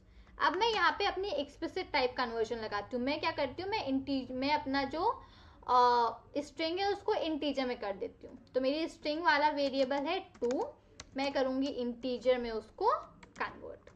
और अब मैं इवन चेक कर दूंगी कि मेरा 2 का डेटा टाइप भी क्या है। सो 2 type, here I would just right the variable, और मैं इन दोनों को अनकमेंट कर दूंगी। And now when I run this, what I got 35, जो कि एडिशन है 1 और 2 का। एंड रीजन देखो, पहले जब मैंने एक्सप्लिसिट टाइप कन्वर्जन नहीं यूज किया था, तब मेरा जो डेटा टाइप था 2 का वो था 23, जो कि है स्ट्रिंग, जो कि यहाँ पे मुझे स्ट्रिंग दिख रहा है।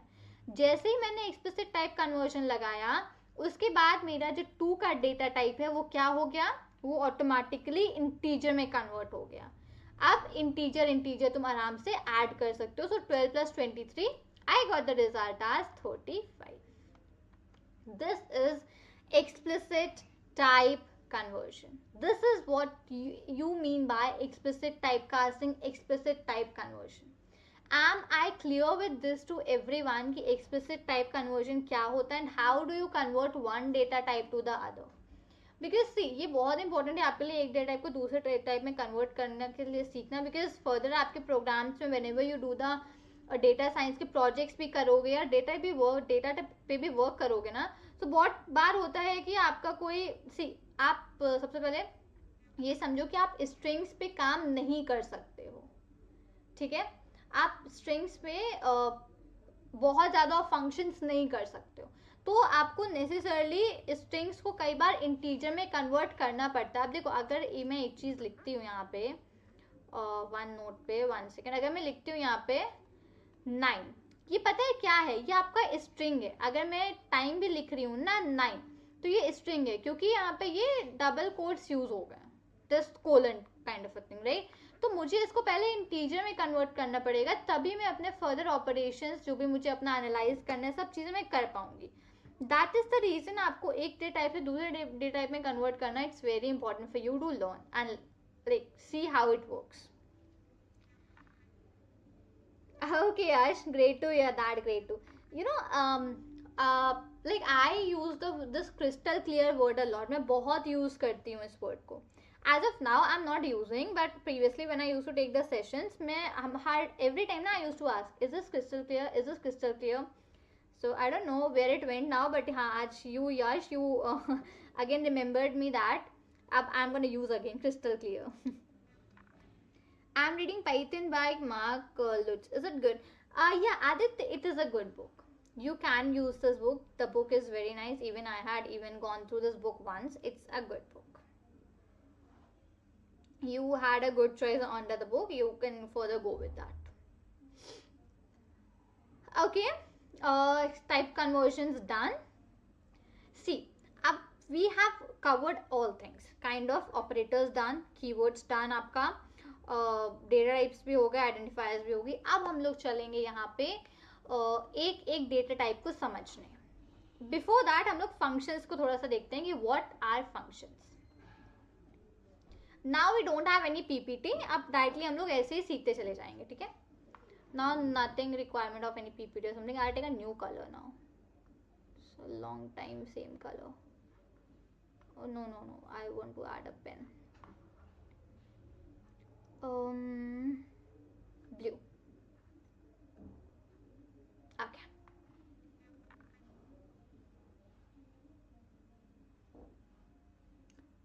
Joydeep, example for what, Joydeep?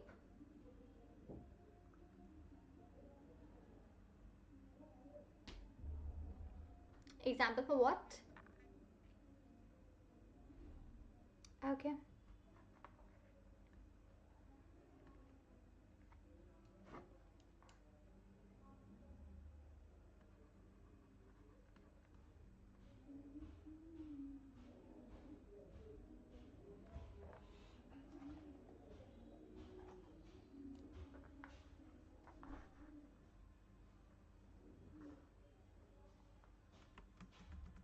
Okay, tell me. Okay, yeah. We'll be start. Yeah, the example for the functions I'll cover, Joydeep. I'll cover functions only. Oh, okay. Great. Nice. Okay, nice, Adit. Let's start with the functions topic as of now. So, functions.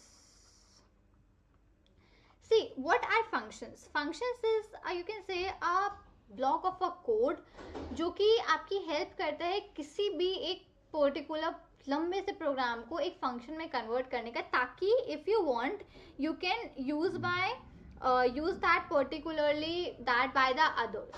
मतलब कि मान लो you made a function जिसका नाम था let's say demo. ठीक है, तुमने ये फंक्शन आज बनाया. अब तुमको कभी आगे फ्यूचर में अगेन इसी टाइप का इसी काइंड ऑफ प्रोग्राम को यूज करना है जो तुमने डेमो फंक्शन के अंदर ही लिखा था. तो तुम क्या कर सकते हो, तुम उस पर्टिकुलर प्रोग्राम में डेमो फंक्शन को कॉल करोगे और जो तुमने उसमें कोड लिखा था वो ऑटोमेटिकली तुम्हारे प्रोग्राम में आ जाएगा और तुम उसको यूज कर सकते हो. मतलब कि एक बार उस फंक्शन को बना लो और फंक्शन के अंदर तुमने जो भी कोड लिखा है अगर तुमको दोबारा 3 बार 4 बार अलग अलग जगह पे भी यूज करना है ना, तुम सिर्फ फंक्शन का नाम लिखो और तुमको अपना आउटपुट दे देगा. This is what functions are. These are a block of codes which help you to access up the programs in a very easier manner. ये आपका काम बहुत आसान बना देते हैं. ठीक है, for the future use also. Yes, ma'am. I was in my 12th score good by Unacademy mentors. Oh, okay. Great to hear that. Yeah, it's great to hear that. ठीक है, so that is how you work with the functions. अब function में there are 2 type of functions. ठीक है, the first type of a function is built-in function और second हमारा है user defined. ठीक है, पहला हमारा होता है built-in and second हमारा होता है user defined. Give examples of functions that you made, ma'am. Yeah, I'll give the example of the functions. ठीक है, I'll just give you the example. Just give me 2 minutes. I'll give you. Just give me 2 minutes. ठीक है. See, built-in functions and the user-defined functions. 2 तरीके के functions होते हैं. Built-in वो होते हैं जो already exist कर रहे हैं. I would write already exist. User-defined वो होते हैं that we make on our own, that we build. ठीक है, built-in वो होते हैं जो already हैं और यूजर डिफाइंड वो होते हैं जो कि हम खुद बनाते हैं. ऑलरेडी कौन से हैं? सी, अभी तक हम लोग क्या करें, हम लोग ने बहुत सारे फंक्शंस यूज करे हैं. अभी तक देखो हम लोग ने टाइप यूज किया. How does this type know कि इसको डेटा टाइप बताना है किसी भी रिस्पेक्टिव वेरिएबल का? How does this know? इसको नहीं पता, right?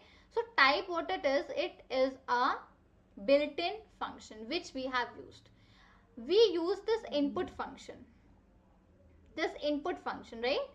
So this is also a built-in function because we are not writing कि तुमको यूजर से मुझे इनपुट दिलाना है या तुमको मुझे डेटा टाइप बताना है इस वेरिएबल का. हम लोग कुछ नहीं लिख रहे हैं. हम लोग क्या कर रहे हैं, सिर्फ हम लोग उस फंक्शन को लिख रहे हैं और वो फंक्शन हमको अपना काम जो भी है वो करके हमको रिजल्ट आउटपुट दे रहा है. This is what functions are. अब ये जो जैसे जो फंक्शन, जैसे टाइप फंक्शन देखा, इनपुट फंक्शन देखा, इनका कोड ऑलरेडी पहले लिखा जा चुका है. हम लोग क्या कर रहे हैं, सिर्फ हम लोग इन फंक्शन को कॉल कर रहे हैं और वो फंक्शन का कॉल जो है वो हमको रिजल्ट आउटपुट दे रहा है. That is it what we are doing, nothing more than that हम लोग कर रहे हैं. ठीक है, so that's the thing over here. तो रिमेंबर कि बिल्ट इन वाले फंक्शंस ऑलरेडी एग्जिस्ट करते हैं, आप सिर्फ उनको कॉल करते हो और वो अपना काम करते हैं. यूजर डिफाइंड वो होते हैं जो हम लोग खुद बनाते हैं. कई बार whenever we write the program we require the making of the functions. अगर आपने मेरे रिसेंट लेक्चर्स अटेंड करे होंगे अनअकैडमी पे ही, तो हम लोगों ने वहाँ पे एल्गोरिथम्स हम लोग सीख रहे हैं, सॉर्टिंग, सर्चिंग. तो वहाँ पे क्या कर रहे हैं, we are trying to make the functions. हम लोग यूजर डिफाइंड फंक्शंस को डिफाइन कर रहे हैं. फिर आगे जब भी मुझे जरूरत पड़ती है मैं उन फंक्शंस को यूज कर लेती हूँ अपने प्रोग्राम में. ठीक है, so these are the two type of functions. Okay, अब यूजर डिफाइंड फंक्शंस में भी दो टाइप के होते हैं. इसमें भी this is categorized also under two. Okay, it is first of all is without parameters, and जो दूसरा हमारा होता है वो होता है with parameters. I'll show you without parameters and with parameters में क्या यूज होता है, I'll show you those. ठीक है, Aditya, where Aditya, if you're attending my live sessions on the YouTube, so YouTube पे you might have I am talking about the searching or sorting, जो कि YouTube पे मैं live कर रही हूँ आजकल daily. Yesterday also we did a live quick sort पे, आई गेस we did. हम लोगों ने क्विक सॉर्ट पे किया था कल, no not yesterday, day before, Saturday को किया था क्विक सॉर्ट पे. सो इन दैट ऑल्सो ना हम लोगों ने फंक्शंस को डिफाइन किया था and then we use out this functions. That is how you go with the work. ठीक है, लेट्स डू वन थिंग. अब हम लोग यहाँ पे कुछ फंक्शंस को डिफाइन करते हैं और देखते हैं कि how will that work for us. ठीक है, okay, we'll go with the user defined only. ठीक है, जब भी तुमको फंक्शन डिफाइन करना हो तुम जो कीवर्ड यूज करते हो वो डेफ है. Yes yes, on the DSA आ देते, डीएसए पे ही you use a def keyword for defining a function. Def एक कीवर्ड है. रिमेंबर जब मैंने आपको 33 कीवर्ड्स की लिस्ट दिखाई थी तो उसमें एक कीवर्ड डेफ भी था. यस आदित्य, डीएसए सेशन में ही we are doing the that searching sorting वाला पार्ट. तो उसी में I showed this user defined functions मैंने वहाँ पे बनाए थे एंड देन हम लोगों ने काम किया था उस पर.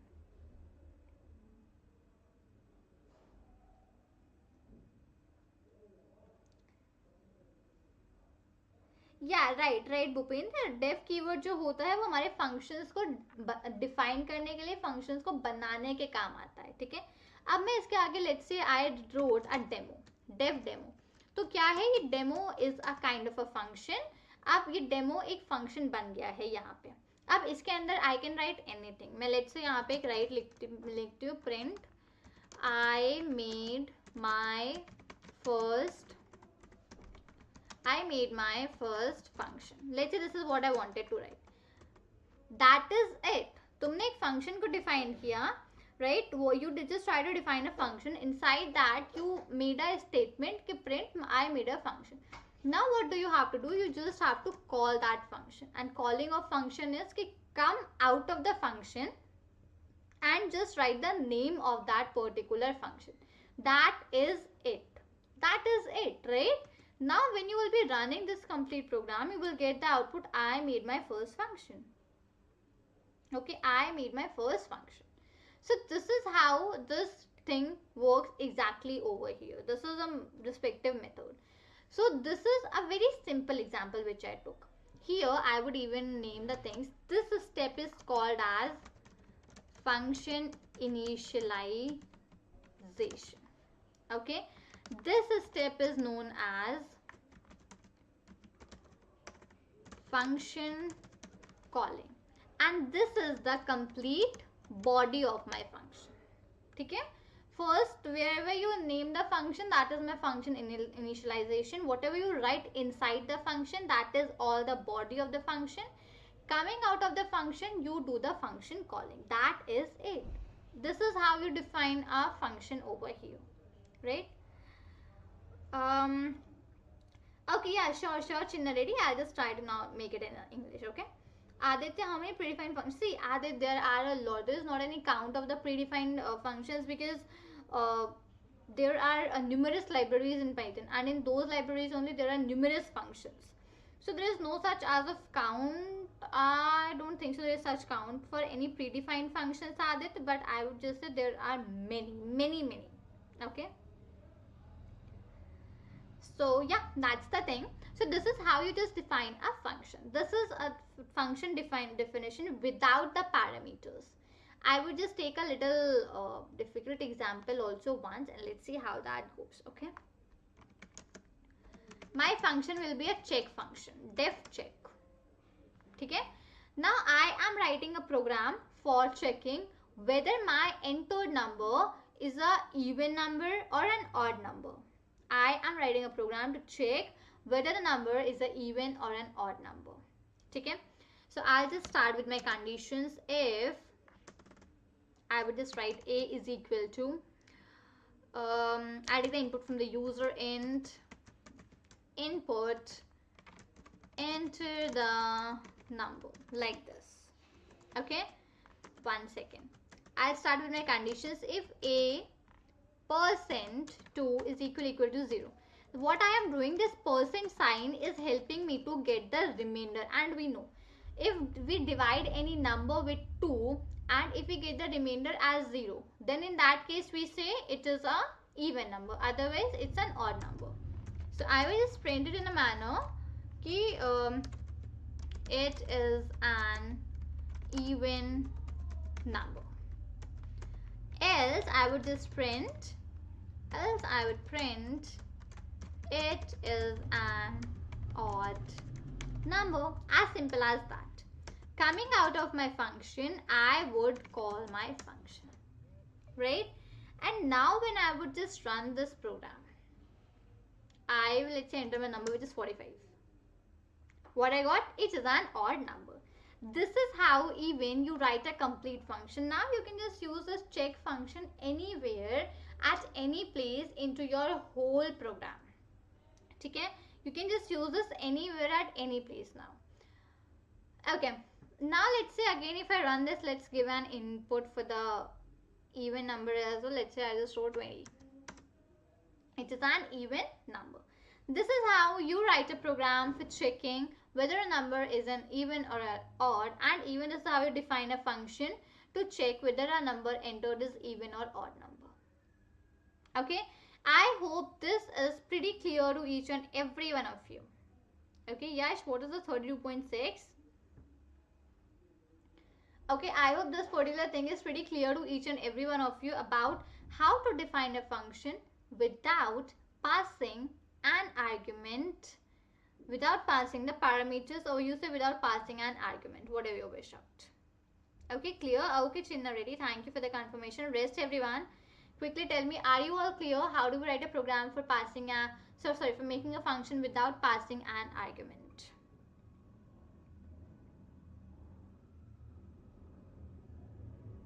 Aditya, if the number will be in float, okay, let's try to check it. I have already entered that my number should be in the integer. So you cannot put it in the float. If you will put it in the float, now it will result you error. See that I got the invalid literal for int, because already now I have mentioned that my number should be integer, and that is why you will get the error. Okay. So if you want float, you can just enter float over here, and with that further you can work for the same. Yes, right, Bhupendra, you need to typecast input to the float. Yes, if you want that, you can typecast the input to the float, and then it will be working. Or instead of int, you can just write float also over here. Okay, instead of writing the integer input, just write float as in 65.9. It is an odd number. Okay, higher precedence of the value. Absolutely right. It will take that only. Fine, so this is how then you can take the input in the float also. Implicit. Yes, now you people are getting the concepts very clear, and even you are using those also. Very, very good to see that, guys. This is without the arguments. Now let's write a quick program for passing for this particular thing with the arguments. Okay, with the arguments.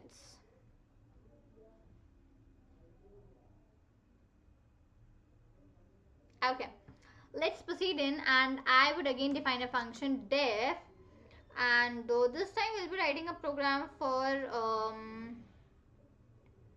okay, this is we done, this we did, float we did, this I haven't introduced you to loops, so I won't write loops as of now. I would just write def program. Okay, let's make a function with the name of program, and inside that okay, I'll just pass an argument over here, a comma b. Okay, here I would use in my, let's say, comparison operators. Okay, so I will just write if a greater than b. In that case, just print me that the greater number is, I put a comma, put a over here. Else I would just write print the greater number is, I'll put a comma over here and I'll just put a b. Okay, that is it, what I would write up over here. Now when I will come out of my function, I will now declare a and b.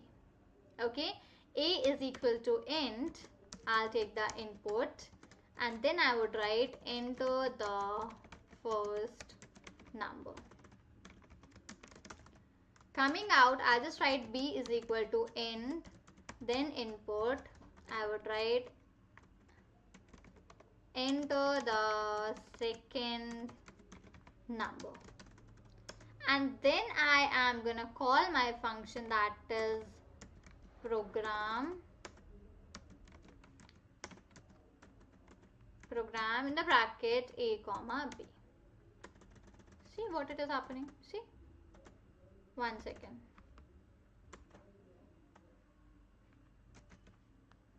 Now I would just run this over here. I am entering the first number as 2390. The greater number is 90. This is when you pass the parameters. This is a function where you are using pass the parameters thing. Okay, this is the one. Okay, for newly freshers can use this crash course. Yeah, Shirsit, I would surely say newly freshers can absolutely use this crash course, because I am starting from the very basic up till the advanced level as well. But absolutely you can use. And Shrisat, if you will, I would recommend you can take the course also if you are gonna apply for the DS and AI courses as of now, and if you're going with that, if you are having your exams in next few months, so you can take this DS and AI courses also. The link you will get in the description as well. The link is pinned in the comment also. You can just check out the comments over here only. So the benefit for taking that is you will get a lot of good exposure. You will just get proper doubt solving also. You'll get a raise to hand. You can talk to your mentor, clearing your doubts. A lot of features you get over there onto the platform. So that could be a very good and a beneficial thing as well if you want to take the course for a better understanding, for a better learning and everything. You can take up that particular course, right? So even right now the course is for 16,999, but if you use in my code, which is SHA10, you will get the course at the off of 9499. Okay, 9,499. So you can just check out the link. You'll get all the details over there only. Okay.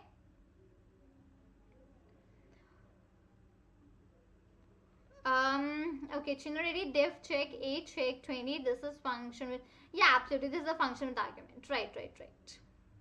Bunty Tata, okay ma'am, how much does, this is not something to disclose, Bunty Tata. This is not something to disclose over here.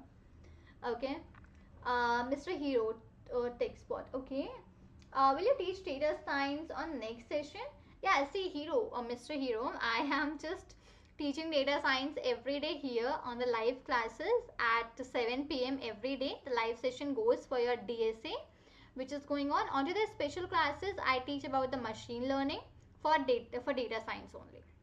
That is covering your DSAI 2024, GATE 2024 also. If you are planning for any interviews, if you're a college student, anyone can join these courses, and anyone can take the course also, which I told you for the link which is mentioned over here in the pin. Okay, anytime you can just use this out.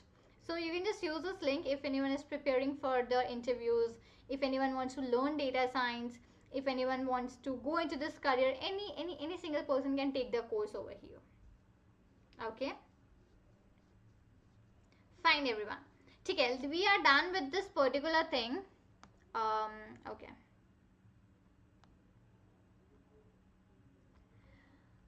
Great guys, so I hope you all might have written up this program up till this particular place. We are done with the functions. Now we'll be going and diving dive into the uh, data types. Now we'll be learning about the list, tuple and dictionary. See, this is very important now. Most important part of a complete data sciences, the list, tuple and dictionaries. If you are even going for interview now, there is one or two questions which will very sure will come from the list, tuple or dictionaries.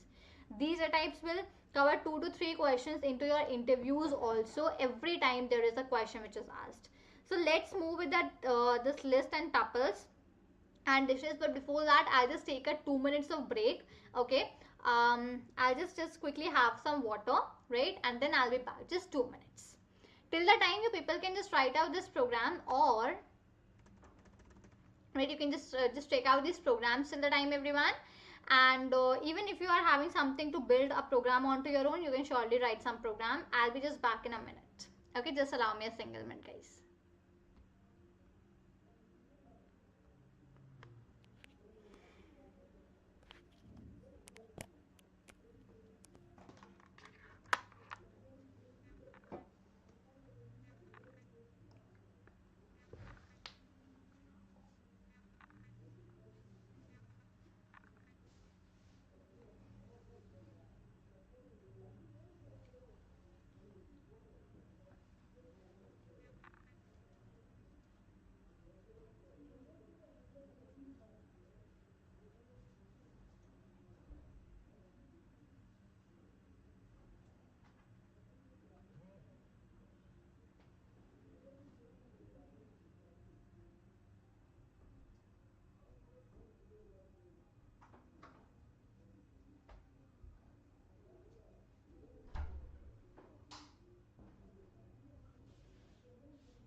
Yeah, hi everyone, I am back. And what just happened? Okay. Okay, fine. Okay, there is some question. Bunty, ma'am, I have a gate rank below 500 in CSE 2023. I want to teach. It helps me. Okay. Bunty Tata, I would request now that you can just reach out to the team for this particular question. Um, I would say you can just reach out to. I would just here is a like number which is present over the PPTs. That is 8585858585. Okay, Bunty Tata, reach to that number, and from there you can just ask in your query. And they further redirect your query to the maybe the whatever team is the required team. They will further direct up your query to the ones. Okay. So you can just reach out to the number 8585858585.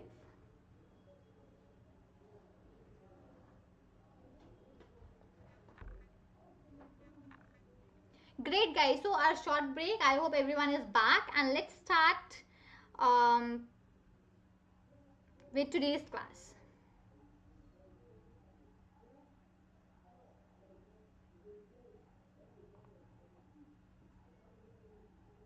One second guys, let me open a chat.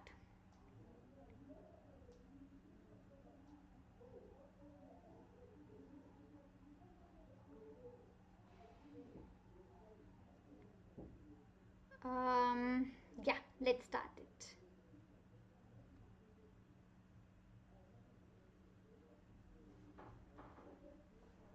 And I hope you all might have informed up your friends about this live class which is going on today. And if not, then I request everyone, you even let your friends also know okay, the class is going on. They can also join in, and we are doing this course over here. Okay. Perfect. Okay. Functions are done. Let's now start with your list tuples. Okay, let's go with those now. Okay. So starting with your list.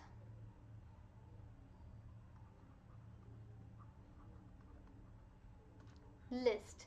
Okay, see, list are first of all, these are the type of these are one of the data types in Python programming language, right? The very first thing. Now see what goes is in the list. For the list, whenever you want to store different data types in one variable. Till now what we were doing, we were taking, let's say a is equal to 20, we were writing b is equal to, let's say Python, right? We were storing every data type in different variables. Now let's say the condition comes we want to store all the elements in one single place. At one single place we want to store all of the elements. In that case, what I will do now, what will be my program, what will be my role to follow up over here. So here at this particular place, I would go and declare a list. So list will really help me out for storing a lot different type of data types in one single variable. Whenever you want to talk about storing different data types into one single variable, that is where your lists come into your role. Okay. How are those declared? Let's say I wrote a variable my underscore list. First of all, you have to put the large brackets. In the large brackets, you'll define up your list. Okay. Now, when your list have been defined, after that, you can store anything in that. I would just write, let's say 10, comma, I would write A, comma, I would write 20.5. Again, let's say I would write here B, and I would close the bracket. This is my define of a list. This is how I have defined the list. Absolutely right, Chinna. This is how you define up a list. N is equal to 20, comma Python. Yeah, true. Absolutely true. Right, with the large brackets. This is first of all about the list. Right. Now, next even what goes is, next the thing is for the list also there are a few things. Now, if you want to insert any element, you can. You want to delete any element, yes, you can. You want to find the position of any element, you want to do anything with a list, you can do. So, we say that the lists are mutable. There is one term which is mutable. we always say that the lists are mutable, means list can change, means list can exactly change in the manner ki you can store the elements into that, you can delete the elements into that, you can insert any element in between, anything you can do with the list after those are declared also. These are what are the list. Okay, what I'll do, I'll go over the Google Colab and I'll just show you the practical very quickly about the list. So let's say I defined a variable which is my underscore list. Okay, I would put the bracket inside it. I could put anything. Let's say I put 10 comma, I would just write, let's say as in Python comma 87 comma 91.4 comma study. Let's say these are everything I just wanted to put in over here. I did, right? Now even I want to check what's the data type of this particular variable. So I'll print type my underscore list. List. And even I would try to print my list also. Print my underscore list. And now when I would run this to see what it shows, that the data type for this particular is list, and it printed me my whole list which I have in over here. Right? That's the very first thing about the initialization of the list. How do you declare the list? And even for rectifying also, this is a list only or not. Fine, that is done. Now I want to insert an element into a list. The very first thing which I want to do, I want to insert an element into my list.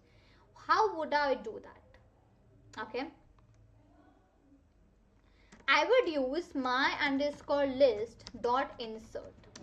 Insert is a function. Insert is a function. I want to insert, let's say 8. Okay, I did that. Coming out, I would just print over here my underscore list.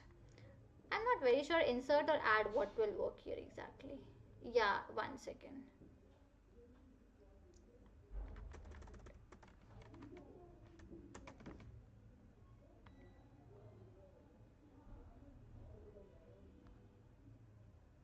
Just give me a minute. Okay, not this way, just hold on.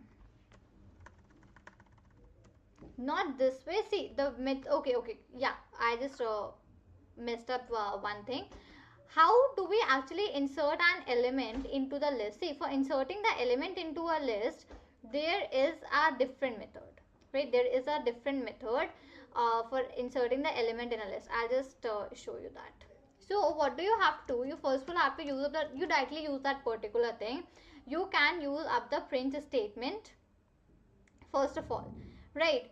After using that, I would just write it in a manner with the insert function only I would write it. But even there is one more thing which you have to make sure that you are writing that particular thing. At what position you want to insert that. At what position you want to insert that particular number. Let's say I would write it in a manner. I would first of all give in a space. 1 second. My underscore, if we insert valid particular index, insert append. Okay, yeah, there is append is also one which you can use for sure. First of all, I'll show the append only. So my underscore list dot append dot append, and I would just write, let's say I want to append over here as 87. And now if I print my list, right, so it will add in that particular number for me into my complete list. See, it added 87 for me. Now I want to add it at a particular index. Let's say I want to add it at a particular index. Now what I would do at that particular place. Okay, Chinna, ready? I'm just letting you know about that thing which you are talking about. Fine. We can add numbers using this, like L1 is equal to print sum L1. You know, actually this YouTube has introduced this heart sign over here now. Because of that, I'm not able to check in your complete message only. L1 is equal to 1, 7, print sum L1. Yeah, Aditya, absolutely right. That is only the method now which you use. Absolutely correct. You can even use a sum function by declaring the numbers in a list, and you can do that particular thing. Aditya, append is what? See, Aditya, append is a function which helps you to add a number into the list. Here in the append, you do not have to put the position, at what particular position you have to enter. Now, let's say if I talk about the index, that at what place I want to insert in, right? So, I would just now use over here my underscore list dot insert. First of all, I would put that at what position I want to do, 0, 1, 2. Let's say I want to do it at 2. And what do I want to add in? Let's say I want to add in class, like this, right? And now I would print in my list, right? And it's time for running this program.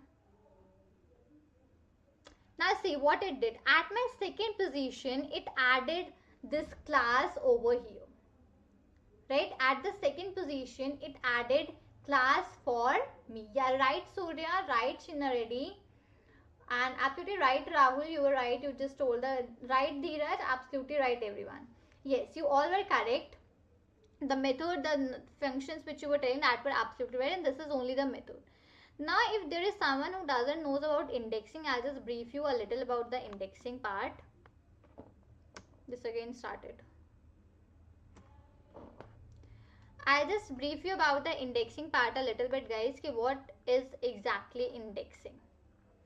Index is each and every element is having its own position.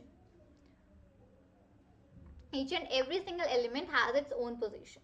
Let's say I wrote here P,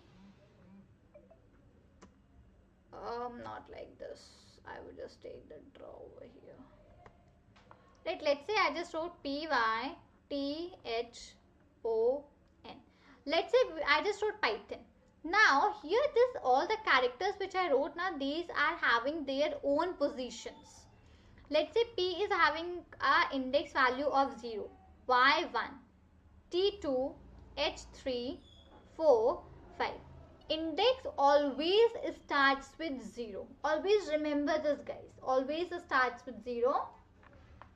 Ends with -1. Yeah, absolutely right, Shinaredi. It ends with -1. Absolutely true. Indexing starts with the 0, ends at -1. So that is length -1. Whatever will be the length of the complete program, complete syntax, sentence, element, just take that and do -1. That will be the index, that will total index of this respective one. Okay, there is two types of the index, okay? One is positive, one is negative. So if you talk about the positive indexing, so positive starts from 0 and goes up till there. If you talk about the negative, so negative indexing starts with -1. So this will be -1, this will be -2, this will be -3, -4, -5 and -6. It starts with -1, goes till -n. So positive starts with 0, negative starts with 1. That is the respective idea behind this thing. Okay? So now here I said I want to insert this class at the second position of my program. So second position of my program is this 10 is 0, Python is 2. So after Python I want to insert. So it inserted me class. So see, at my second position I have my class over here, right? So that is the method about inserting something at a particular position, means adding anything onto the particular position, right? See, now that's the very first thing which you can do over here with the respective with the insert and the append function. These two are also the functions, right? Because I didn't define key what I want over here, right? I just said ki I want to use this append, this insert function. It automatically did all of these particular things for me, right? Now, if I want to remove, if I want to delete anything, if I want to remove anything, so what I would do, I would use a function which is remove function. My underscore list dot remove. What do I want to remove? I need to write that. Let's say I want to remove 91.4. Right? And I would just now print my final list once again. So print my underscore list. So when I'm going to run this program, from my final list, from this list, see 91.4 has been removed. Now I don't have 91.4 over here. So this is how you use your remove function for removing any element from a list. Fine, these are the two things. Next, let's say you want to count total, means count cannot be used up into this because here we don't have the similar elements. Rest functions I'll let you know once we are having up the similar kind of a element or list of everything. No, Chinna Reddy, as of now, no, because in the list you can't do that because you don't have any particular function to do. But if you talk about for the index, if you don't use a remove, you can use a function which is a pop function, P-O-P. That pop function is exactly comes under your stacks, queues. But yeah, you can use that pop function over here also. So that will help you to remove from the index. I'll just show you once. My underscore list dot pop, and if I just write over here, let's say 3, and I am gonna print my underscore list. Okay, if I just run this program, see, so whatever was at my third position. At my third position we had 0, 1, and we had 87 over here between class and study. So it removed that for me. So pop you use when you are having the indexing, when you want to give an index number, and remove you use when you want to give a specific value. Clear with that, Chinna Reddy? How can we print narration type sentence in string? Aditya, I'm not very clear with the narration type, like exactly what you are asking me out. Narration type, if you can help me with the same.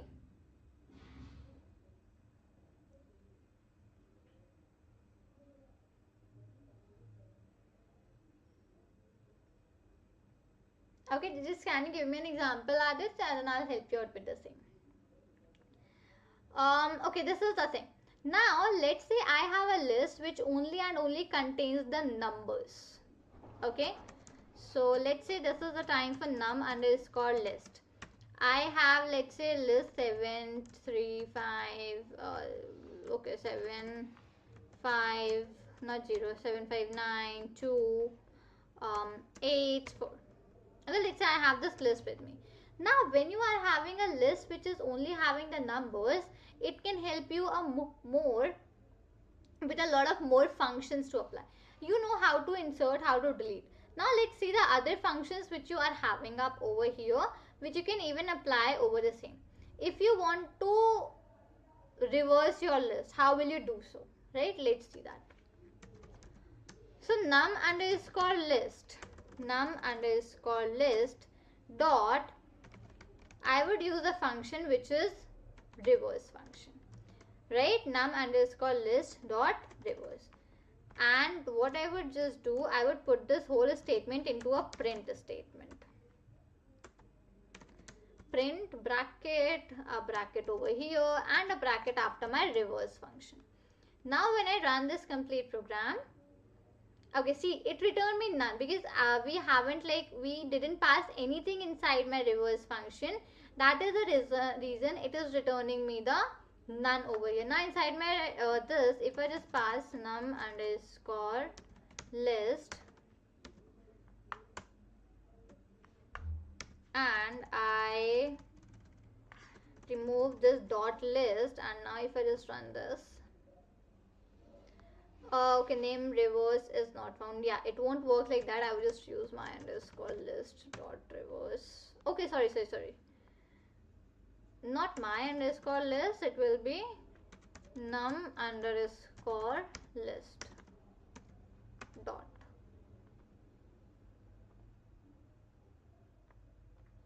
Takes no arguments. Okay, I have to remove this from here. Now I will just run this.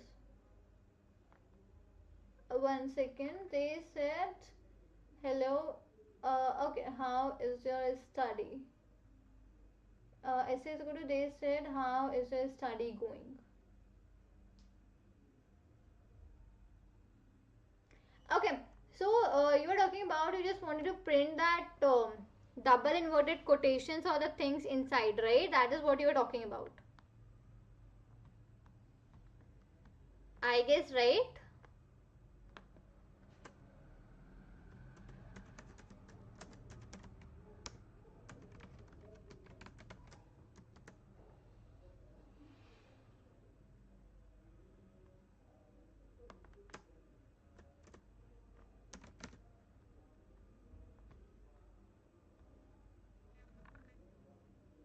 Right? Okay, okay, fine, fine. I think just allow me a minute. I'll let you know that also. Okay.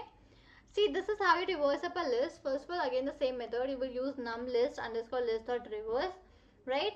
And then you can just simply print that list. It will help you to reverse this particular list. Now, let's say you want to find what's the minimum element into your complete list, right? So you can just use num underscore list dot min. Min function will help you to find the minimum element of your list. So it's num underscore list. Fine, I'm gonna run this over here. Okay, what's the list options are no attribute min? What happened to this function now? Okay, not like this. Min, like this. Actually, in list, what happens, there are a few functions. For using those functions, the method is a little different. And that is the place where sometimes we make mistake while declaring those functions and working with those functions, right? So see, this is how you find the minimum element into your complete list. And the same goes for the max also. I'll just print that for you too. So print max in the bracket num underscore list, right? And I would just run this again once over here. And see, I just got the maximum element as a 9 element, right? That is done. Can I make that? Yeah, real facts. You can make an empty list also. Yeah, you can make. What I would do, I would just make a very quick empty list for you. L is equal to, let's say, like this, and just print L. This is an empty list. This is an empty list, the real facts. Okay, this is how you can make an empty list.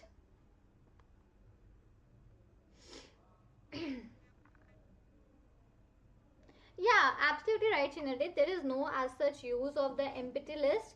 But yeah, if you want, you can make an empty list too. But yeah, if there is no such use, because you can't really do anything with the empty list. So there is no such use of making an empty list also.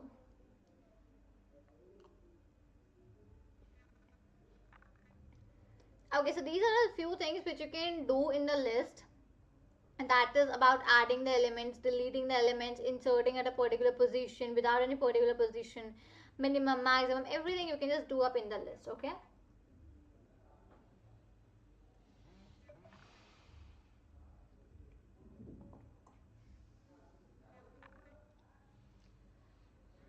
Empty element list.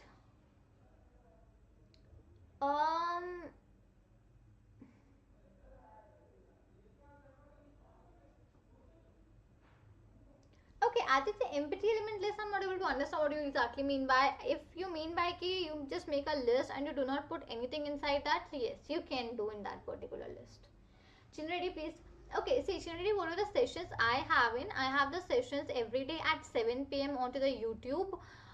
Here at Unacademy Computer Science only. So those sessions are about your DSA. Tomorrow, I guess, or maybe day after tomorrow, day after tomorrow, the DSA will finish. Then maybe we'll be starting on with the mathematics for your data science, DS and AI. Okay, so every day live classes are at 7 p.m. onto the channel, Unacademy channel, and at 8 p.m. we have the special classes onto the Unacademy app. So those classes are again completely free of cost. Anyone can join those classes. You will get the link for that as well in the description box. You can just go ahead and check out that profile also of me. So you can just click on the follow button. So as soon as I put a class, or as soon as I schedule a class, you will get a notification of the class scheduling. Okay, so yeah, these all are the things which you get in.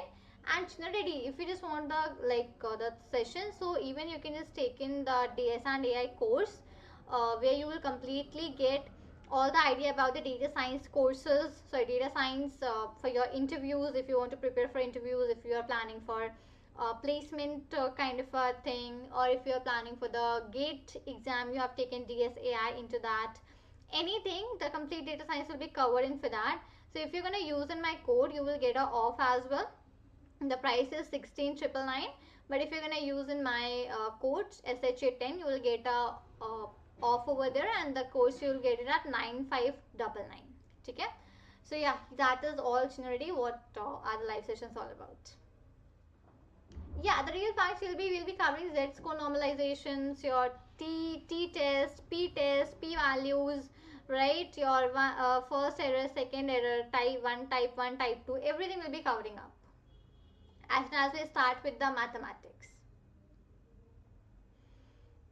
Great, so this is done. Let's talk about your tuples now.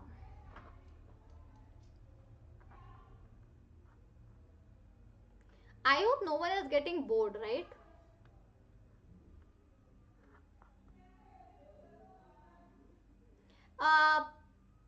Okay, Rahul, whether prep for GATE data science is enough for placements also? See, no, Rahul, because for the GATE syllabus, you do not have the complete thing. But yeah, if you will be joining up the courses, so they will be covering up the complete, and kind of everything is almost covered in the GATE syllabus also. You just need a few mock kind of the interviews to be conducted, to be taken care of, and you will be all ready to go.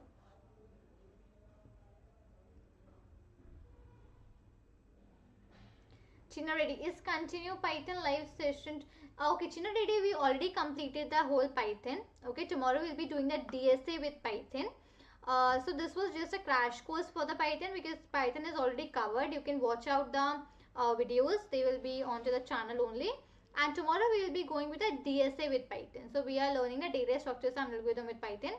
And day after tomorrow, DSA will also be covered. So we'll be doing a complete crash course very soon for the DSA also.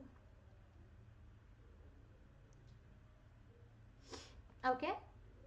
Okay, most welcome, Joydeep, most welcome. Fine, guys, let's go. Let's go with the tuples as of now. Okay, where is the pen? Let's start with the tuples. See, tuples are one more kind of a data types, data structures, where you can store multiple elements, multiple different data types into one single variable. Okay, you can store multiple elements into a single data type. Let's say I defined my underscore tuple. So as like we were doing in the list, but tuples we declare with the small brackets. Okay, so you can just do with this. You can store, let's say, 920.2. Then we store Python, let's say, bracket. Like this, you can store as many values you want up over here. And you can even print out the tuple too, as we used to do print tuple. But see, in tuples are actually immutable. This is only, oh my god, what is happening? Tuples are immutable. This means that you cannot change the tuples. Immutable. This means once you have defined a tuple, you cannot change that tuple. It means that you cannot insert any element, you cannot delete any element, you can't do anything like that. That is what do you mean by immutable. Okay, my voice is echoing. Okay, just a minute, guys.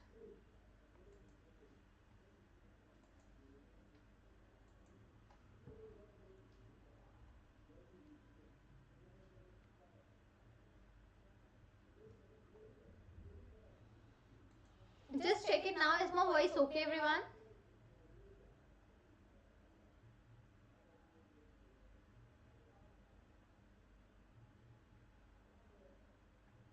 Guys, is the voice okay? No, 1 second. Okay, no, voice isn't okay still.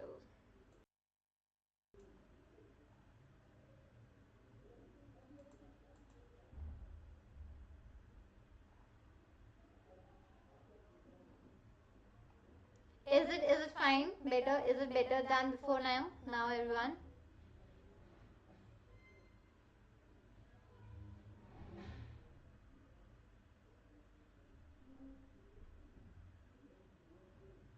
Okay, better. Okay guys, if the voice is, I hope you are able to listen me clearly, right? What I'm trying to say.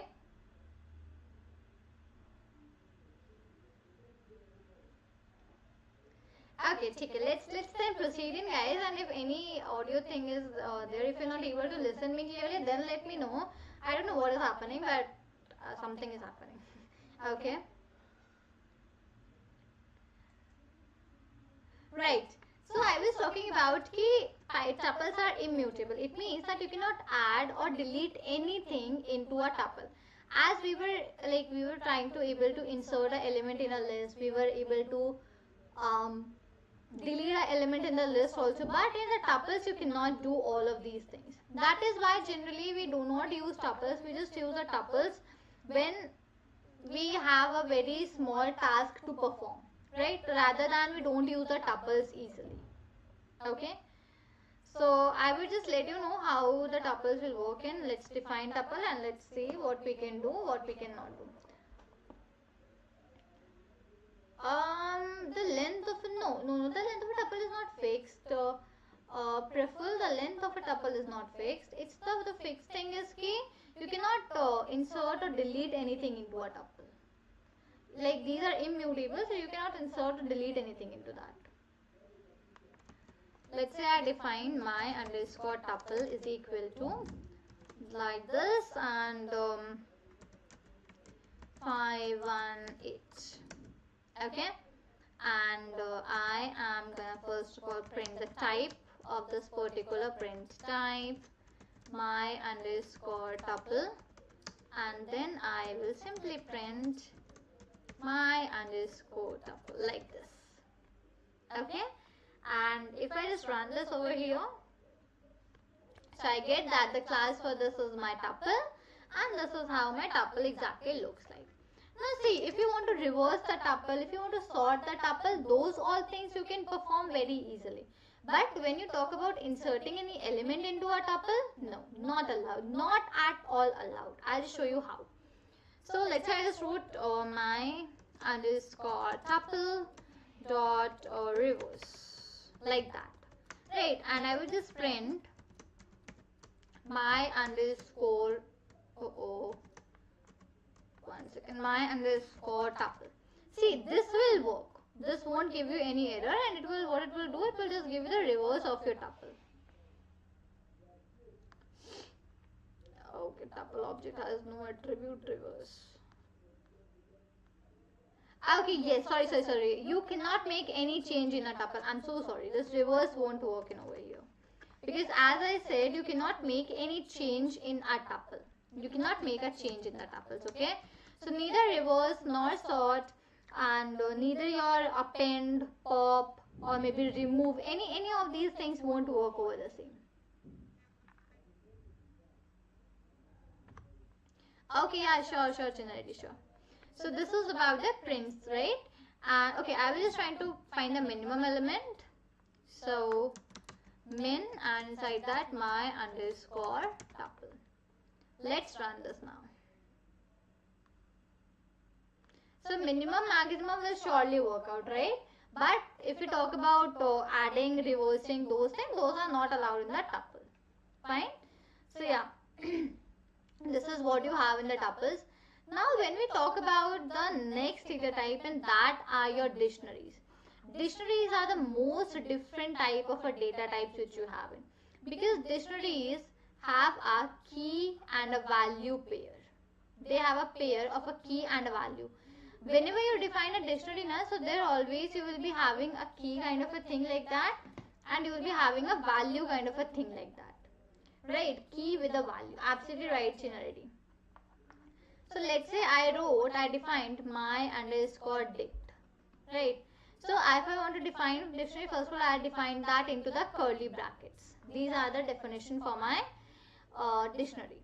Now I just let's say want to write 1 colon and like this, comma. I want to define a second value, so I just write 2 colon like this 2. So this is how you define up a dictionary. So dictionaries you would define always in the curly brackets. Those are a like pair of a key and a value. So whenever you have to define a dictionary, always you will be doing a pair. You will be adding key and value, both of those. Only one key, only one value will not work. You have to make sure you are having both key and the value pair.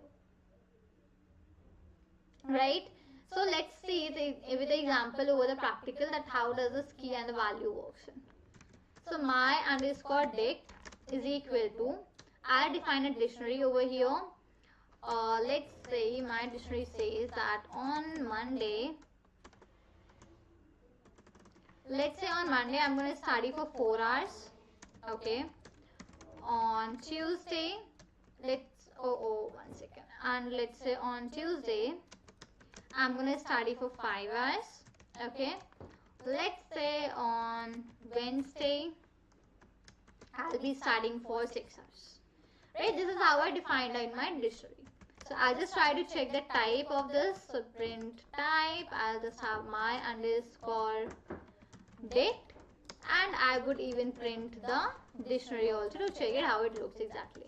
So print my underscore dict like this. Right? So when I just run this complete over here, see what I got? I got this as a dict, that is my dictionary, and here completely we have the whole type and exactly print of my dictionary over here. Okay, Mikesh. Hi Mikesh. Welcome to the session. I hope you are doing well. So Harshit will be continued from tomorrow. Okay, today only I will be scheduling up the sessions for the whole week. So it will continue from tomorrow. Okay. I was planning to go today only, but yeah, today's crash course was there. So because of that, it wasn't able to happen. From tomorrow, we'll be continuing that.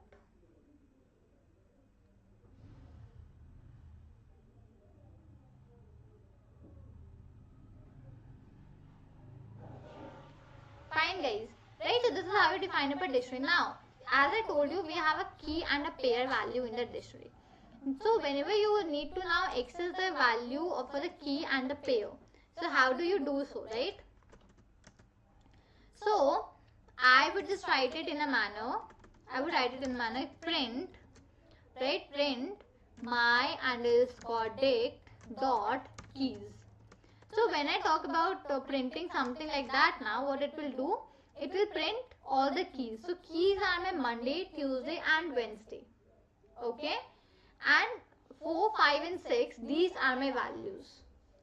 Rahul slashes. Oh Rahul, I'm not sure what is happening with my laptop. This slash button now, it is automatically working.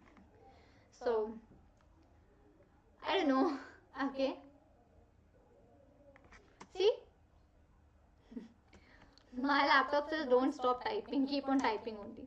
Right? And now if I talk about the values, so my underscore dict dot, and this will help me to print the values, right? And if I just very quickly run this program, so it showed me 4, 5 and 6. So dictionary keys are my Monday, Tuesday, Wednesday, and dictionary values are my 4, 5 and 6, right? Mikesh, after this session, please can you share the link of this collab file? Okay. Okay, Mikesh, I'll just try to make this in a form of a PDF something form, right? And then I'll just try to put the link in the description. I'll ask the team to put out the link in the description after making the PDF, okay? Right, so this keys and this value thing for the dictionary is done. Okay, that is completed. We are done with this. Okay, now comes the string part. Okay, now comes about the strings. strings. Whenever you are learning about the strings, there is one thing which is known as string slicing. It's very important of you. It's very important for you to understand about that string slicing over here. String slicing means whenever from a long string you want to obtain a substring. That is where this string slicing comes into the role. You have a long string. Let's say that I am learning Python programming language from Unacademy. Right? This is a string. Now I just want to just extract Python from this whole list. That is where your string slicing will come into the role. Okay. For the string slicing, you have a syntax to enter. You will just write the start index. Okay, put up a colon, and then you will write the end index. Okay, end index you will always enter as n minus 1. It will always follow up the rule n minus 1. I'll show you the example. Let's say I write Python, right? I just want to get t from here. So 0, 1, 2, 3, 4, 5. T and h I want to get from this complete word Python. So t and h. So I'll say that I want to start with 2. My starting value is 2, right? And I will go up till 4. Why 4? Because I told you it follows up a rule of n minus 1. Till whatever the index you have to go na, you will write one index more than that particular index.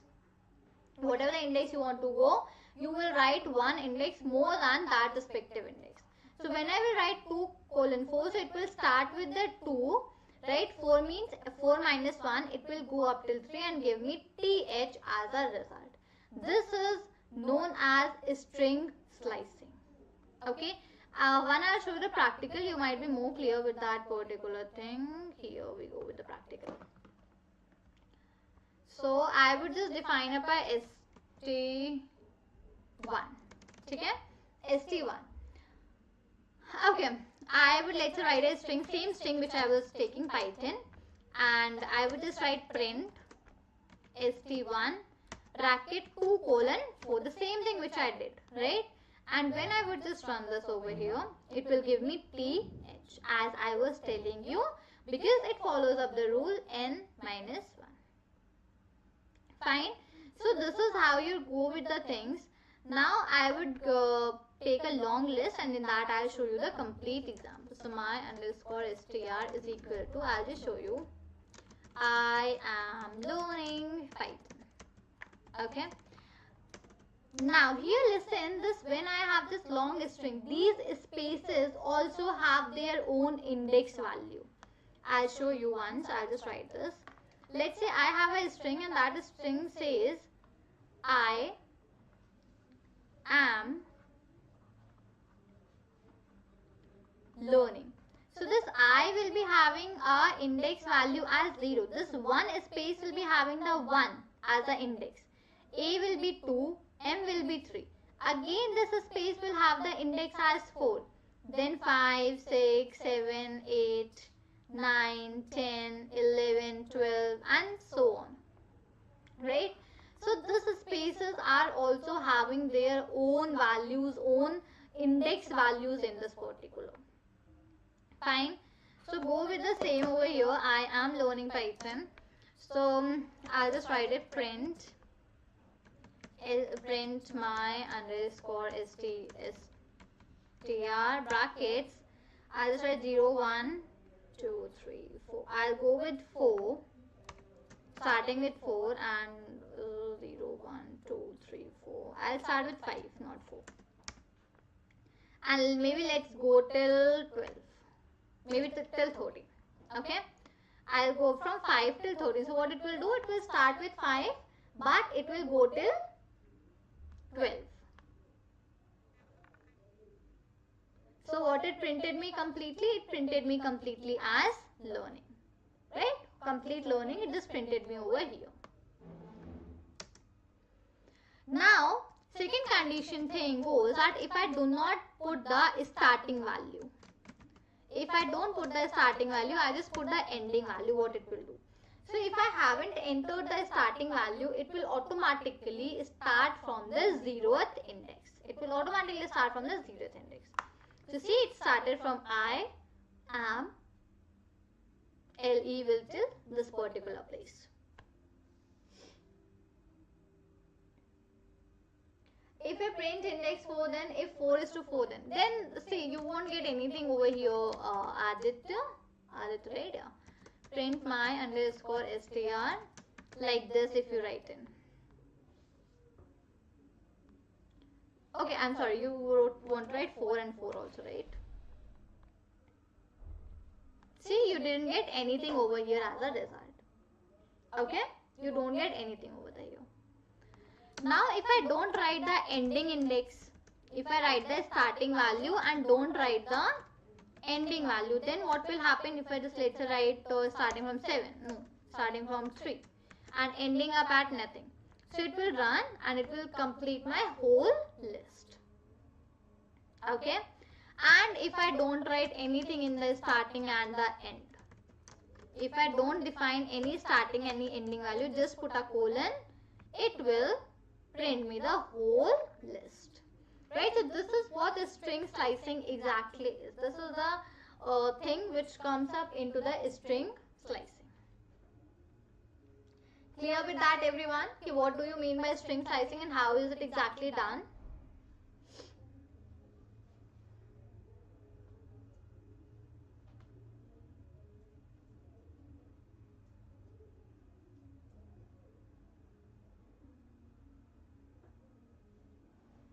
Rahul ma'am, can you help me with the concept of substring and subsequence concepts? Yeah, sure, Rahul, sure, I'll just help you out with those, okay? Aditya, 5 is to 2, then okay, if you put the larger number in the starting and the ending will be smaller. See, 5 is to 2 if I put. You don't get anything because this is invalid. You cannot put a larger in the starting and the smaller at the end. Okay? Excuse me, guys. Yes, so I was saying you cannot put the larger in the starting and smaller in the ending. Okay? That is not valid. That is not at all allowed.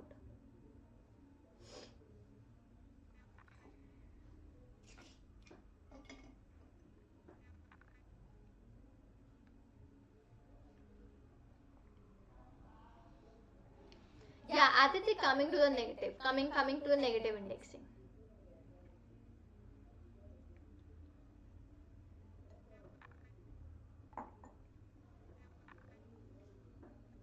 Okay. Now remember everyone, I even told you about the negative indexing. Where did I told? Yeah, here. I just told you about that. If you go from the back side, so it will be a negative index, minus 1, minus 2, minus 3 like that. So now when I will try to use a negative indexing over here, so I'll just write print my underscore str. So you have to put the larger in the starting. So minus 1 is greater, right? Minus 4 and let's say I just wrote minus 9. Right? Minus 4 colon minus 9. See what it did? It gave me nothing over here. It gave me nothing over here, right? Because you have to write the smaller in the starting. So smaller is 9 and larger will be 4. Minus 9 is smaller than minus 4, right? So see what I got? I got ng and py. Ng and py. Because here minus 1, minus 2, I'll just show you here. Okay. Let's say I wrote, I would just write the last portion, okay? Learning Python, right? So n will be minus 1, minus 2, minus 3, minus 4, minus 5, minus 6, minus 7, n is minus 8, minus 8, minus 9, minus 10, and so on, right? So we wrote from where till where we wanted. We wanted from minus 9 to minus 4. So minus 9 is this n and minus 4 is this y. Because again here the rule goes n minus 1. minus 4, minus 1, minus 5, it will go till minus 5 only. Okay, one value less than the exact value into your list. Okay. Yeah, Praful, negative indexing is allowed. Yeah, absolutely it is allowed. Okay, Chinna Reddy, is there any free material? Chinna Reddy, as of onto the YouTube live, I am not sure. We don't have any kind of a thing like that. But the special classes which I take onto the platform, there we do a lot of questions, we do a lot of polls, a lot of things we perform up over here. So you can join up those classes too, and you might feel them good too. Okay.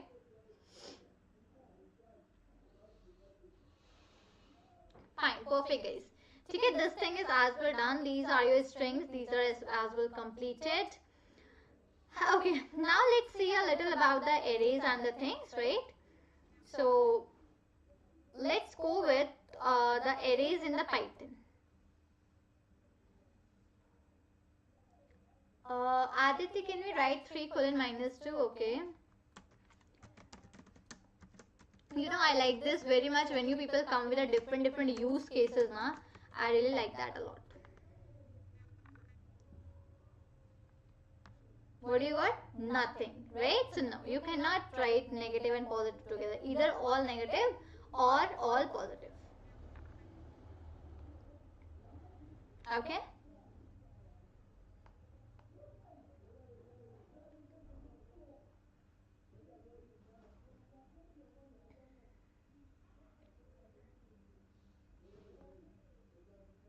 Just quickly confirm me guys, are we clear till this particular place to everyone? Whatever we have learned, are we clear? Just give me a quick confirmation so that we can proceed in.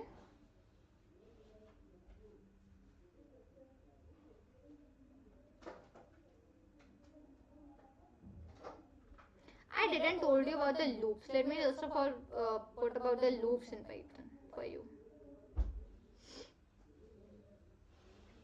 Okay, Rahul clear, Chinna clear, Aditya clear, Sharp proceed. Okay, Rahul. Take care.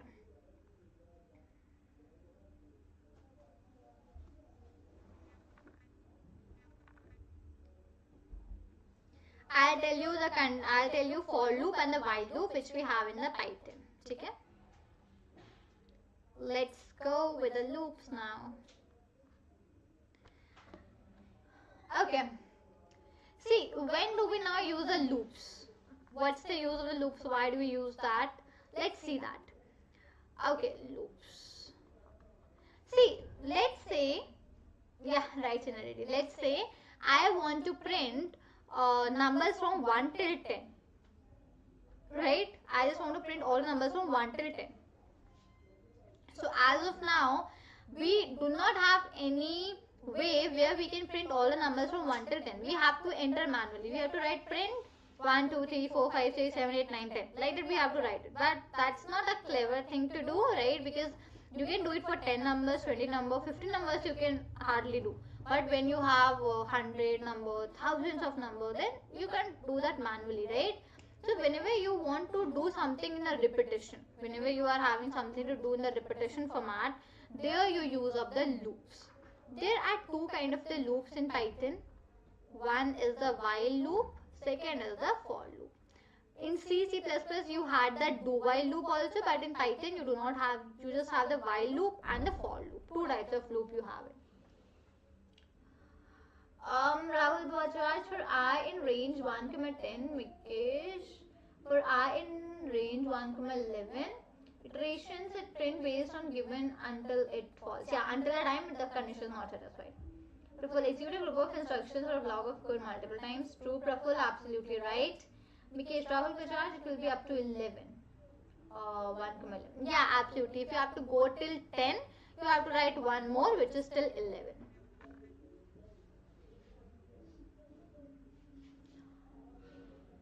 Okay, Chinna, that I'll go and ask to Guido Van Rosen. Why Python doesn't ask do while loop? Okay, I don't know this answer. Fine, so loops talking about, we are having two types of loops, while loop and the for loop, okay? Now, when we talk about the while loop, so when you have a condition to satisfy, there you use up the while loops. Okay, let's say I'll use it for the while. I'll just put it over here, while, and let's say my condition to satisfy is, okay, first of all, before that I'll declare a variable too. I would just, let's say, write I is equal to 0. Okay, and I would just put in my while condition while I is less than 3. Okay, while I is less than 3, I would do I is equal to I plus 1, and then I am going to print up here the I. Right, this is what I have in over here. Sorry, not the I. Why would I print I? Let's say I want to print Unacademy. Fine, this is a complete program which I just wanted to know. See, now how will this program run exactly? How will this particular program work? Let's check it out. I is 0. I put a condition till the time I is less than 3. First of all, 0 will come here. So is 0 less than 3? Yes, it is less than 3. It will go inside my loop. So it will do that I is equal to 0 plus 1. Right? I is equal to 0 plus 1. So it resulted me the output here from here as 1. And it printed me Unacademy. Fine. Now, what is my I value? My I value has been changed to 1 over here. Right? So it will again go to my while condition. Is 1 less than 3? Yes, the value for the 1 is less than 3. What it will do? It will just write ki 1 is less than 3. In that case, it will print me again Unacademy. Right? It will again print me this. Now, your I value was 1. So 1 plus 1. It changed to 2. Fine. Once again this program will be run, my second condition will be 2 is less than 3. 2 is less than 3, right? So in that case 2 is less than 3. So here we are having 2 less than 3. Again it will go, and here I plus 1. Again my I value is 3. So 2 plus 1, it became 3 and it printed me Unacademy. Now when again I will go, so is 3 less than 3? No, not at all. In that case, it will exit my loop. So my answer will be that it will print me Unacademy 3 times over here as a final output. This is how the while loop works. Right? I'll just show you this program over the Google Colab also. So you might get this. 1 second. Okay. I is equal to 0. Putting my while condition while I less than 3, I would just do I is equal to I plus 1, and I am going to print over here as Unacademy, right? And I am going to run this complete program. See what I got? I got Unacademy 3 times printed as I have explained you for the program at that particular place. So am I clear with this thing to everyone, guys? Am I clear how does a while loop works?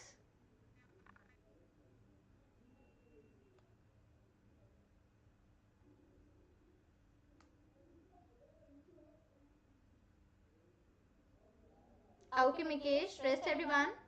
Okay, Praful. Okay, fine. If you are clear with the while loop, we will go next with the for loop. Okay? How much time will the session continue? Aditya, just 15 minutes more. I'll just cover the while loop. We cover the while loop. I'll just go with the for loop, and I'll introduce you to array a little bit. Okay? Just after that, the session will finish. Just 15 more minutes. Okay? Fine. Next, what do we have? Next, we have the for loop. For loop, right? That's the program.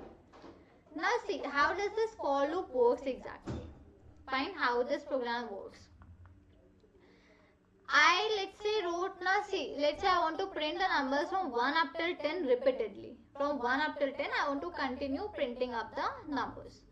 I would just take first of all I condition, let's say as 0. I will apply my loop. So for I in range. This is a condition actually, guys, which we apply up over here. For I in range, I will put this as not 0, you just can put it up over here till 11.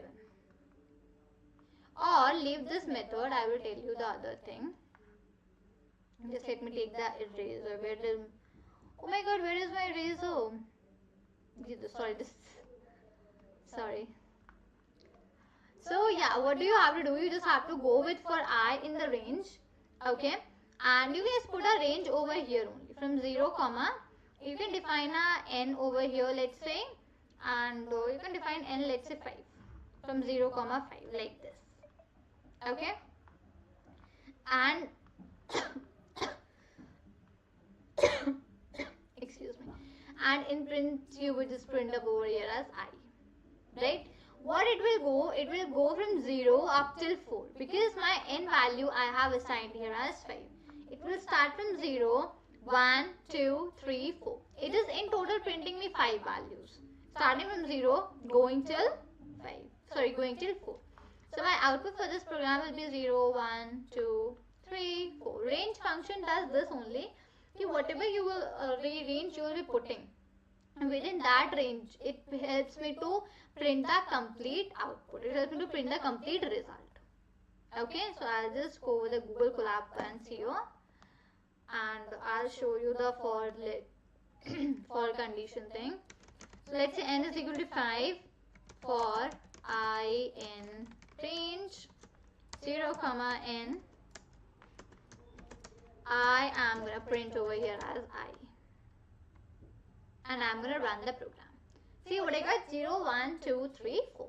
Right? This is how this for loop exactly works. So whenever you are having something to iterate, something to go over the loop, there you use up the for loop. So when you will be learning about the DSA now, so in that DSA you will be having a lot of conditions where you will be applying a lot of loops. So many loops over there. Right? So this is how this exactly works. Clear with the for loop, guys?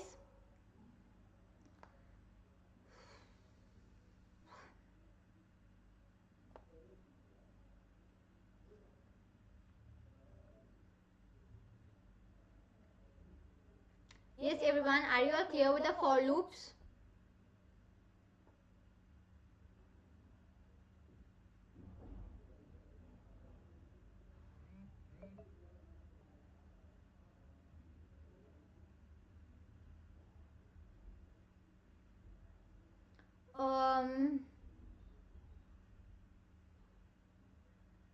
Aditya, can you print Sunday to Saturday?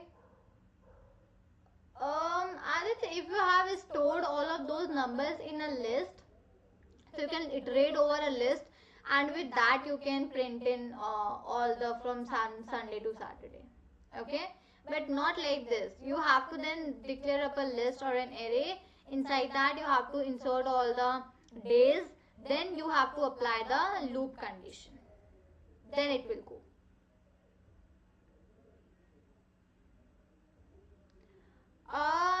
Yeah, accelerated increment condition you can also use, but when you are using the increment condition in while loop na, so we generally prefer the range for this particular for loop. Just let me have water 1 minute.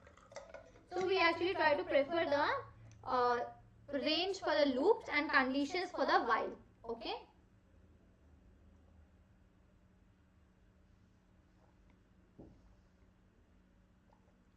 It auto increments over here. No, if you want you can even put I plus 1, that I is equal to I plus 1 conditions and everything also, but with the help of the range function it becomes easier, and just because of that range function also na, it doesn't gives you that particular value to increment.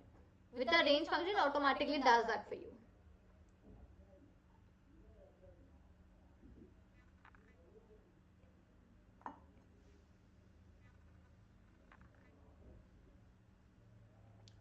Okay, perfect.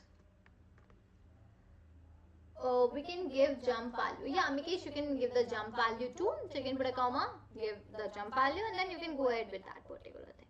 Okay.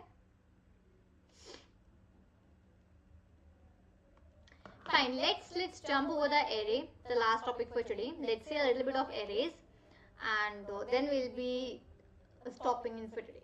Okay. Actually, I wasn't in a mood to cover array, but I had said Aditya in the very starting will be covering arrays. So yeah, let's do that very quickly. Okay. Okay. Now, what is an array? Again, same. What the list was, what the tuples was. Again, same as the array. Okay, Aditya, we can print number of numbers as user wants.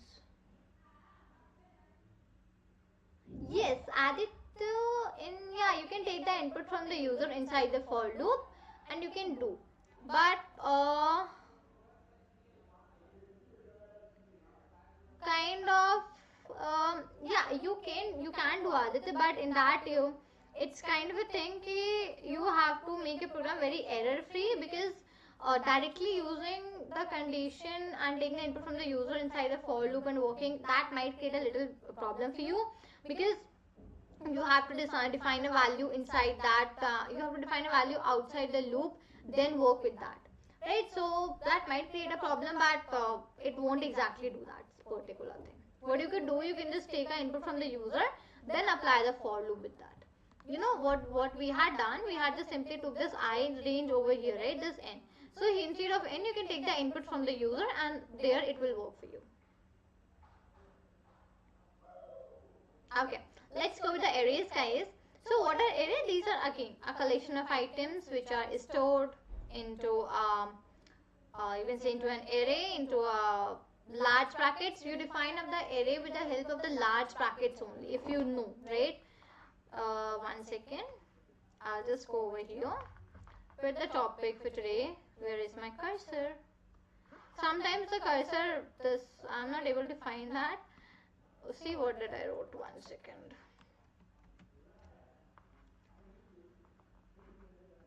So arrays, right? Arrays also you define those inside these brackets, right? But in Python, if you exactly want to define an array, so now what do you do? Okay, generally if num not equal to input continue else break. Yeah, generally that can also work. You can use the continue and the break also, but today we will be not covering continue and break. We'll be covering that someday afterwards. Okay. Okay, in Python you have a function which is an array function, right? You have a separate library as a which is array library. So with that library you can work and like simply get the array. So I would just write that import array as ARR. Okay, Praful wrote NumPy. Yes, NumPy is also library which contains array. With that also you can work with the arrays. But as of now, Praful, I am directly telling that how does this array library works and how you can import that particular one. I will take a is equal to ARR dot. I'll be using the array function from my ARR library. I'll be using the array function from the array library. Right, I'll just put an iterator over here, comma, and I'll put in my values 1, 2, 3, 4, 5. Right, and I would just very simply print in my array. Print a, small a. Okay, now it won't print the complete array. I'll show you why. What it did, it printed me kind of like this I 1, 2, 3, 4, 5. See, this is also okay, right? This is also the manner into which you can print in this particular array. But whenever you are using this array function, from the array library, you have to put down here I, 1, 2, 3, 4. You have to put an iterator. Then you have to put the values which you want to be formed in the form of an array. That is important for you to do, right? Generally, array and list both are indicating just differences. Array store same data type values, and list store all different. Yeah, absolutely right, generally. List stores the different kind of data types also, and arrays stores the only and only numbers for you. See, this is a one method, and the second method, which is general method, is again take a is equal to 1, 3, 4, 1, 3, 4, 2, 7 like this. Okay, and this will be your array. Print a. So see, both methods are okay. Either the first method or the second method, that depends on you. But if you're gonna check the type, I'll show you one thing over here. I will just do 3, 4, 5. I will just write over here, print the data type. Print type A. See, it is telling me that this is a list. Now, this is only one thing over here, that this is a list. So, if you will define the things like this, put the large bracket, put up only numbers, you can say this is an array. But if you are going to check the data type now, it will let you know this is a list. So, this is the exact method and the correct method for the arrays. Okay, I'll explain once again generally. What do you have to do? You just have to import array as ARR. Array is one of the functions or you can say library or module we have already in Python. You just have to import that first of all. Okay, and this ARR is a short name for that array. Okay, I'm taking a variable and then I'm doing ARR dot array. ARR is just this particular library, and in that library I am having a array function. ARRAY in a array function, right? And here, whenever exactly you have to define an array, now you have to put the iterator as an I. Then you have to go with this putting up of the elements which you want to store in the form of an array. If I would try to check the type of this now, see, now I'll get that the type of this is array. So this is exactly how do you define an array.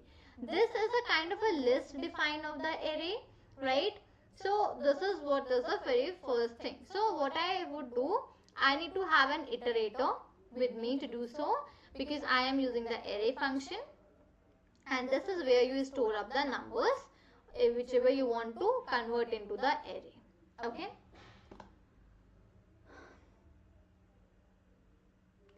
Is the array used for making the downloader? Okay, Aditya, which downloader? Iterator is what? Iterator is that Aditya, you remember I was telling you about this for loops. In this for this I, this is the iterator. Iterator iterates means moves to every single position, goes to every position of this complete list, of this complete array. That is what iterator is. Something which is traveling to every position. Okay, Praful, okay. So clear with these two things, guys, ki when you want to have that data type check also and everything, then how to do the array initialization. Otherwise, the list format of the array initialization is also the simplest one. You can put only the numbers and that will be form of an array only. Okay.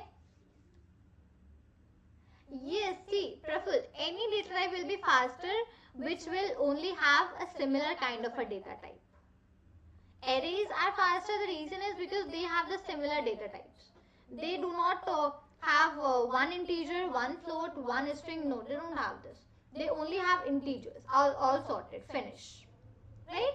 So whenever we are having anything that is storing a similar data types, it will be in comparison more faster rather than the other data types.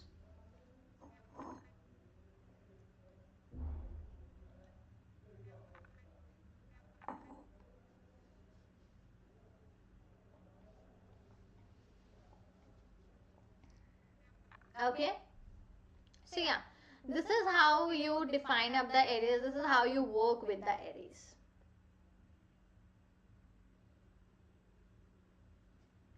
Okay, everyone. So guys, now are we clear with this arrays also? Like what are arrays and how do you work with the arrays?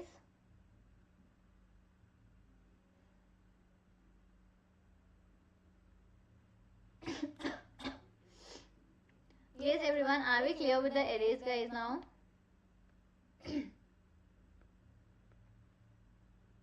Okay, Mikesh. What about the rest, guys? Okay, fine. Okay, Rahul. Great. So, guys, here we come to an end. Array used for making downloaders. Yeah, right. Yes, Aditya, these are used for making the downloaders. Right. Okay, Praful, fine, guys. So here, guys, we come to an end of the complete Python crash course that we had for our DSAI. Okay, now we'll be very soon, this week only, doing a crash course for your data structures and algorithms for your DSAI, even for your interview preparations also. Okay, someone is here who is attending for the interview preparations, then in that particular case, you can also join. If you want are opting for the placements also, you can join. So anyone can join these sessions.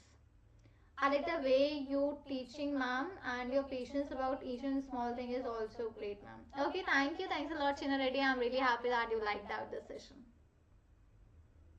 Rahul, yeah, ma'am, we like your patience in explaining. Okay, thank you. Thanks a lot, Rahul. Okay, guys, so this is an end. Okay, I hope I covered each and every topic about the Python. I don't think so anything is left as of now. Okay, thank you. Thanks a lot, Mikesh. But if anything would be left in, we'll be covering that into the DSA. So everyone, stay tuned tomorrow at 7 p.m. for the DSA class, right, onto the YouTube live, and do follow me onto the Unacademy app also. You can search Shambhavi Gupta. You will get the link in the description box. So you can go with that, and you will just you will be notified about all the special classes which I am taking on the machine learning for your GATE, DSAI, for your placements, for your interviews, everything. Okay, so that's the thing. Aditya, I see in my senior code you. Okay. Thank you. Great to be happy to hear that, Aditya. Very happy to hear that.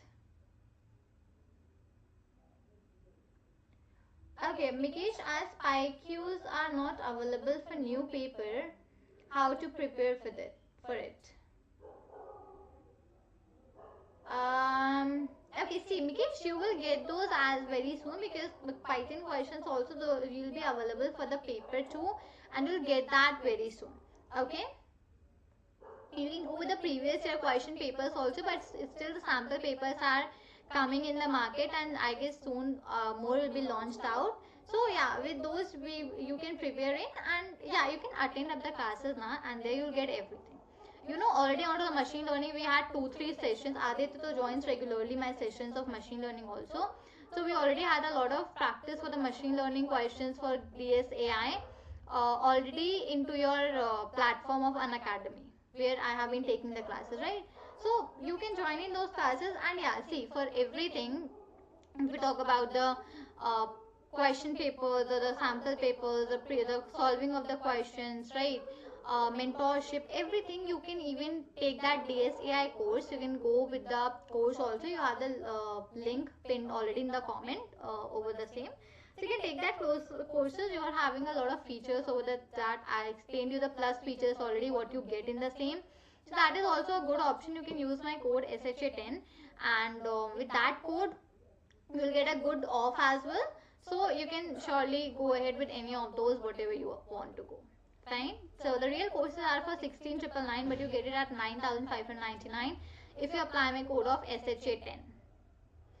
So this is all what I guess I had in for this class. Hope you all enjoyed a lot. Rather, I enjoyed a lot this class, because you all are very active in the chat box, and that never felt me like I'm getting bored or I'm getting tired or anything like that. So thank you guys for being so active in the chat box. I really enjoyed it a lot, and looking for seeing you all tomorrow and every day in the sessions for further learning of the things. Rahul, I thought to say in the end of the class, you're so cute and knowledgeable. Okay, thank you. Thanks a lot. Thanks a lot for the same, Rahul. Thank you so much. Great, guys. It was great having you all. And I guess for today, it's all over from my end. If you have anything, if people can let me know in the last 1 minute. Otherwise, I'll close the session for today. Okay. Most welcome, Chinmay. Most welcome. Okay, Adit, what resources do you use during your study time, ma'am? Okay, Adit, I generally use a lot of Google. If I don't get anything now, I just very quickly Google, and I just try to don't visit one website. I try to check 4-5 different websites for that particular thing. Right, so let's say I wanted to study about list, right? So what I would do, I would go search about list in Python. I'll refer 4, 5, 6 websites different, because each and every of those 5, 6 top websites will be having a different content. So I'll take all the content, and that is how I study. So generally, and books, I use books also. There is one author, I'm not remembering the name for that author, but I really like O'Reilly. O'Reilly is one of the authors whose book is so nice about machine learning, Python, anything. I really like those books, so I prefer those out. Ready, what are the advantages of getting them? See, Ready, the exam advantages, you get the advantage into your interviews too, into your shortlisting of the resumes. It gets a very good name for you. And secondly, you can pursue your MTech from your dream colleges of IITs and NITs.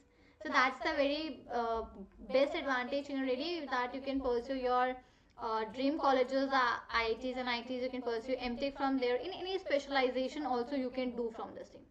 So yeah, these are the advantages. It gives you a very good name, and yeah. Okay. Okay, so fine everyone. Thank you. Thank you so much everyone for joining in today's session. It was great having you all over here. I enjoyed a lot. Hope you all also did the same. So thank you everyone. Have a great night ahead everyone. So see you all tomorrow in the sessions, and stay tuned. Further also we'll be doing the crash courses. One more this week only. So stay tuned onto the channel and just try to regularly check up the updates for the same. Okay. Thank you everyone. Bye bye guys. Take care. Have a very great night ahead, and very good night to everyone. Thank you. Yeah. Bye bye. Bye everyone. Okay, sure, Chino, ready. Waiting to see you all tomorrow again. Okay, yeah, bye bye. Bye, Aditya. Bye, guys. Take care. Have a great night ahead, everyone. Bye bye.